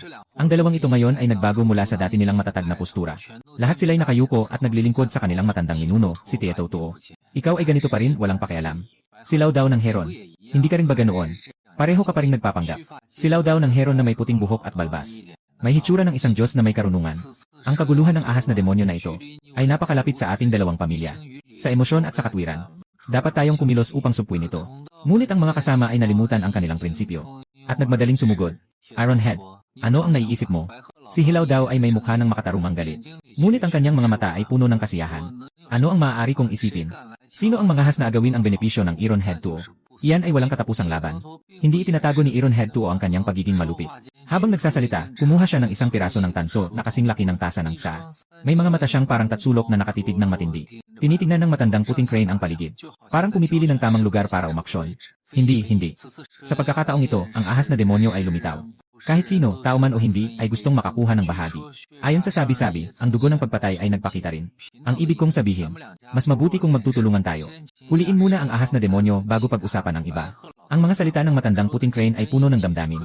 Sayang, masyadong alam ni Ironhead Tuo ang ugali ng sekta ng Crane Cloud. Paano siya maniniwala sa kanya? Kung ganito ang sinasabi ng kapatid na daan, hindi naman ito masamang paraan. Ngunit ang aking estudyanteng apo ay kakakuha lang ng balita. Ang ahas na demonyo ay lumitaw sa kailaliman ng Wuhu Mountain. Yung mga halang na galing sa labas ay umaatake. Kailangan na tayong umalis. Mukhang medyo huli na tayo. Mas mabuti pang pakinggan mo ang mungkahi ko. Habang nagsasalita si Tai Tutuo, lumapit siya. Kailaw daw hi. Nagtataka ako habang nakatago sa tubig. Pare, nandito lang ako. Bakit may lumabas na ahas na demonyo sa kailaliman ng bay ngayon? Baka ito ay ibang uri ng ahas na nagbago. Ang mga ahas na ito ay nagdala ng kasalanan para sa mga kasama. Habang ako'y nag-iisip, biglang nagbago ang sitwasyon. Nakita ko si Tai Tutuo na nakahubad ang itaas ng katawan, biglang kumikislap ng ginto.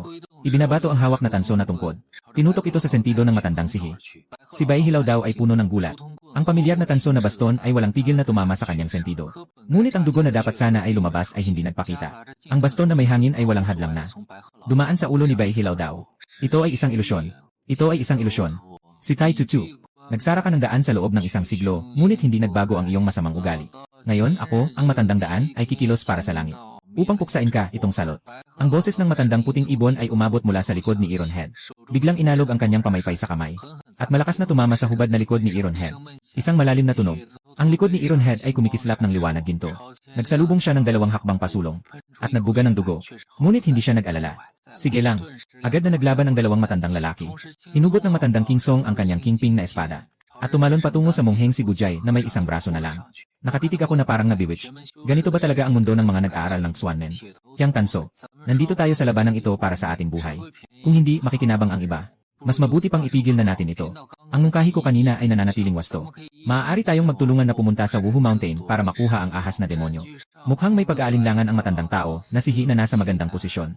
Habang nakikipaglaban, nakikipag-usap pa rin. Isang siglo na ang nakalipas, kasama kita, naglilihi tayo ng Blood Origin Pill.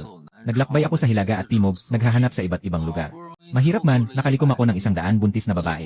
Pero ikaw, ang tuso mong tao, ni hindi mo pinakawalan ang mga 100 buntis na babae, lahat ay ninakaw mo para gawing pilit na gamot. At pinagsamantalahan mo ang mga benepisyo. Ngayon, may lakas ka pa bang makipagsabayan sa akin? Huwag mong hawakan ang kamay ko. Lalong naging galit si Tai Tutuo. Nagniningning ang buong katawan niya ng gintong liwanag. Ganap na siyang sumuko sa depensa. Patuloy lang sa matinding pag-atake.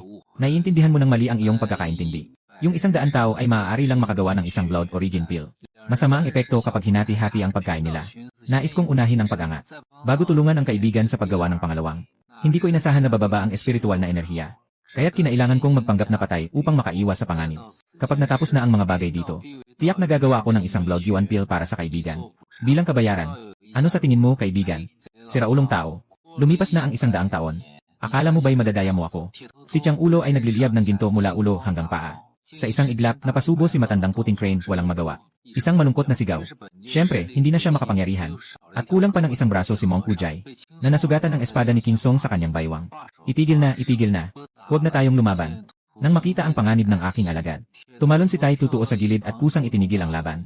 Maaaring makipagtulungan si Baihi. Kapag nakuha na ang mga puso ng ahas, akin yon. Kung may demonyong elixir, isang kalahati. Nagtatalo kayo dito kung paano hatiin ang mga benepisyo. Naitanong nyo na ba sa akin, ang apektadong tao? Sa ilalim ng umagang sikat ng araw, ang malamig na tubig ng lawa ay dahan-dahang bumababa mula sa madilim. Gintong kaliskis nito. Hinahagod ang dila ng ahas. Bukas at saradong bibig ng ahas. Ang mga patak ng tubig ay sumasalamin sa liwanag ng umaga, na nag-umapaw ng makulay. Mula kay Vigi, nadagdagan ng 1,356 ang takot. Mula kay King Song, nadagdagan ng 1,102 ang takot. Mula kay Tieto, nadagdagan ng 453 ang takot. Mula kay Baihe, nadagdagan ng 258 ang takot. Sa aking isipan, patuloy na umaalingaw-ngaw ang 100 buntis. Pagsasagawa ng alchemy, dugo ng Yuandan, isinilang bilang tao. Dapat kayong mamatay. Pagpisil sa dibdib, parang hangin mula sa sinaunang disyerto, na nagpasabog sa 4 na gago sa harapan ko. Ngunit hindi nito maalis kahit kaunting galit sa aking dibdib. Sukdulan ng serpenteng demonyo ng Jindan. Sumigaw ng sabay sina Ironhead Tuo at si Old Taoist Crane. Nag-spark ang pamilyar na tanso at ang wisp ng alikabok. Nakatapak si Old Taoist Crane sa 7 stars ng Dao. Ang kanyang anyo ay parang isang willow sa hangin. Sumugod siya pabalik. At biglang sumigaw ang Ironhead Tuo. Ang liwanag ng ginto sa kanyang katawan ay muling lumakas ng 3 bahagi. Ipinagpag niya ang pamilyar na tanso ng 2 kamay. Parang nagbukas ng bundok at nagputol ng bato, na bumagsak sa aking ulo. Mas nakakabigla pa. Ang pamilyar na tansong tungkod sa kamay ng Ironhead. Biglang naglabas ng nakakasilaw na liwanag. Isang-isa, ang mga sinaunang karakter ay biglang lumitaw. Ang pakiramdam ng panganib ay sumabog sa aking puso. Ang makinang na liwanag ay biglang lumitaw sa malaking bibig ng ahas. Isang napakalaking sinag ng liwanag ang mabilis na. Umuusad pasulong na mahirap makita. Napuno ng ginto at labis na mapangakit. Ang bakal na ulo ay tinamaan ng sinag. At isang sigaw ng pagdurusa. Ang naganap. Yare! Ang gulo-gulo. Hindi pa kontrolado ni Limobay ang resulta. Nang makita ang eksenang ito, biglang natakot si Zihe Daoist sa tabi. Nagdagdag ng 3,564 ang takot ni Zihe Daoist. Nagdagdag ng 2,548 ang takot ni King Song Daoist. Nagdagdag ng 2,879 ang takot ni Bujimong. Nagdagdag ng 124 ang takot ni Wei Xingzi. Mukhang may kakaibang bagay na pumasok. Senior, ako, si Hyun Guan, ay buong puso na maglilingkod sa iyo bilang aming leader. Handang magtrabaho ng husto. Hindi nag-aatubiling magsikap. Habang maingat na nagbabantay si Hidauren. Habang malakas na nagmamakaawa. Ikinikilos ko ang aking malaking katawan. At pumunta sa harap ng puting agila na nag-aalay ng paggalang. Ang espiritual na pangunawa ay sa pilitang nagdadala ng mga imahe sa kaibuturan ng puso ng isa. Biglang sumiklab ang liwanag. Matinding init. Nagkunwaring patay, nagtaguan ng 100 taon. Sa huli, hindi may iwasang maging abo. Mula sa takot ng Daoist na si He, nagdagdag ng 5,000. Biglang nagulat ang puting crane na Daoist na nakaluhod sa lupa. Biglang lumitaw ang mga imahe sa kanyang kaibuturan. Agad siyang nawalan ng ulira. Nang makabawi at magtangkang tumakas. Ngunit huli na ang lahat. Nilamon ang mga tagapagsanay ng Swanmen. Dagdag na punto sa ebolusyon. Isang malungkot na sigaw mula kay King Song. Bigla niyang inihampas ang King John Sword. At matinding sinaksak ako. Nakakain sa mga manggagawa ng mahiwagang pagsasala. Dagdagan ng puntos ng ebolusyon. Ang monking walang isang braso na si Due. Nakatayo mag-isa sa tabi ng lawa. Hindi mapigilan ang panginginig ng kanyang katawan. Parang pinipiga ang butil. Ang mga mata niya ay nakatitig na parang mga kampanilya ng tanso. Biglang bumagsak ang puso. Hindi nakatayo si Mongheng Bujay at nahulog sa lupa. Nakakatakot ang jinda na ahas demonyo. Handa bang ipagkaloob ako bilang iyong Panginoon? Isang malamig na tinig ang umuugong sa kanyang puso. Agad na nagpunta si Mongheng Bujay sa kanyang mga tuhod. Nakatagilid na parang bawang. Handa ang maliit na tao. Mula ngayon, ako na ang alipin ng nakatatanda. Sa bawat buhay, hindi ako magtataksil. Isang espiritual na hayop na bilog ay itinapon sa tabi ni Mongheng Buji. Isusuot mo ito. Hindi ko ito inaasahan. Ang espiritual na bilog ay may epekto rin sa mga monghe. At nagkaroon ako ng isang monghe bilang alipin. Mas marami na akong magagawa. Kasabay nito, sa puno ng matandang pino, ang binatang nakasuot ng itim ay hawak ang isang tanso na salamin, sabik na nakatingin. Sa tabi ay may isang kalalakihang nakasuot din ng parehas na uniforme. May maaliwalas na mukha at nasa katamtamang edad. Ganito lang tayo titignan ang halimaw na ahas na nagkakalat. Old Chu, sasabihin ko sa'yo. Tumaas ang ranggo ng halimaw na ahas sa listahan ng mga nagagawa sa karma. Huwag hintayin na sa huli ay walang matapang napapatay dito. Bakit ka matatakot? Kung ayaw, pwede naman siyang gawing alaga. Tomb of the Great Sage. Pagnanakaw sa libingan, paghahanap ng kayamanan. Golden Staff. Kung hindi lang sa mental perception. Alam ko na hindi nagsisinungaling si Monk Jai. Kaya kong paikutin ang buntot ko para patayin itong magnanakaw na bungo. Ang pinagmulan ng tanso na tungkod ay hindi pangkaraniwan. Sinasabi ni Mongheng na ito ay 100 taon na nakaraan. Ninakaw ito ni Tieto Tuo mula sa libingan ng dakilang banal. Kaya naman, kung ito ay talagang gintong tungkod, ang takot na bigat nito ay hindi kayang buhatin ng isang. Katulad ni Tieto Tuo, sinasabi ko na ang piraso ng tanso na ito ay dapat isang mas mataas na antas ng kagamitan. Ang bakal na ulo ng tao ay nagkukwento ng mga kasinungalingan. Para sa palabas, sa oras na ito, muling naging anyo ko ang ahas na cauliflower. At nakipag-usap ako sa Mongheng si Bujay, isa-isa kaming nagpalitan. Upang tiyakin na si Bujay ay hindi lang basta pumatay. Mula sa mga monghe ng Hyunguan, wala nang nakasakit sa mga ordinaryong tao. Pansamantala kong pinatay ang ideya na lamunin ang balasubas na ito. Sa oras na ito, narinig ang tunog ng propeller na humahalo sa hangin. Sa susunod na sandali, nakita ang isang drone na lumilipad mula sa direksyon ng Dakinshan. Kumpleto sa kamera at speaker. May isang halatang simbolo sa tiyan na may kulay pilak na tatsulok. Nasa ilalim ng pagmamatsyag ng mga gwardya. Ang hindi nag-aalinlangan na monghe ay labis na nagulat. Hindi mapigilang nag-isip ng iba't ibang bagay. Anong mga ahente ng gobyerno? Anong mga hindi dapat kalabanin? Anong dapat nang tumakas? Naiintindihan ko na hindi basta-basta ang drone na ito. Bigla kong naisip ang isang tao kanina na. Si Wei Xingzi na nagdulot ng takot. Magsimula na tayong tumakas. Huwag kalimutang makipag-ugnayan sa mga itim na bihis. Lalo na sa mga halimaw. Kapag nakatagpo, patayin. Tahimik na tinawag ako ng monghe na si Gigi. Nabalitaan ko ang salitang ito. Agad akong naging alerto. Hello, hello, hello. Naririnig mo ba? Kami ang opisina ng pananaliksik sa tradisyong kultura. Sa kasalukuyan, dahil sa pangangailangan sa negosyo, nakangalap kami ng pansamantalang mga manggagawa. Isang araw ang probation period. Direktang magiging regular kapag natapos ang internship. May plantila ang regular na empleyado. 5 insurances at isang housing fund. Kabayarang 14 na buwan. Yung ahas na may bulaklak sa gulay, magpaparehistro ka ba? Narinig ko na nakakunot ang noo ko.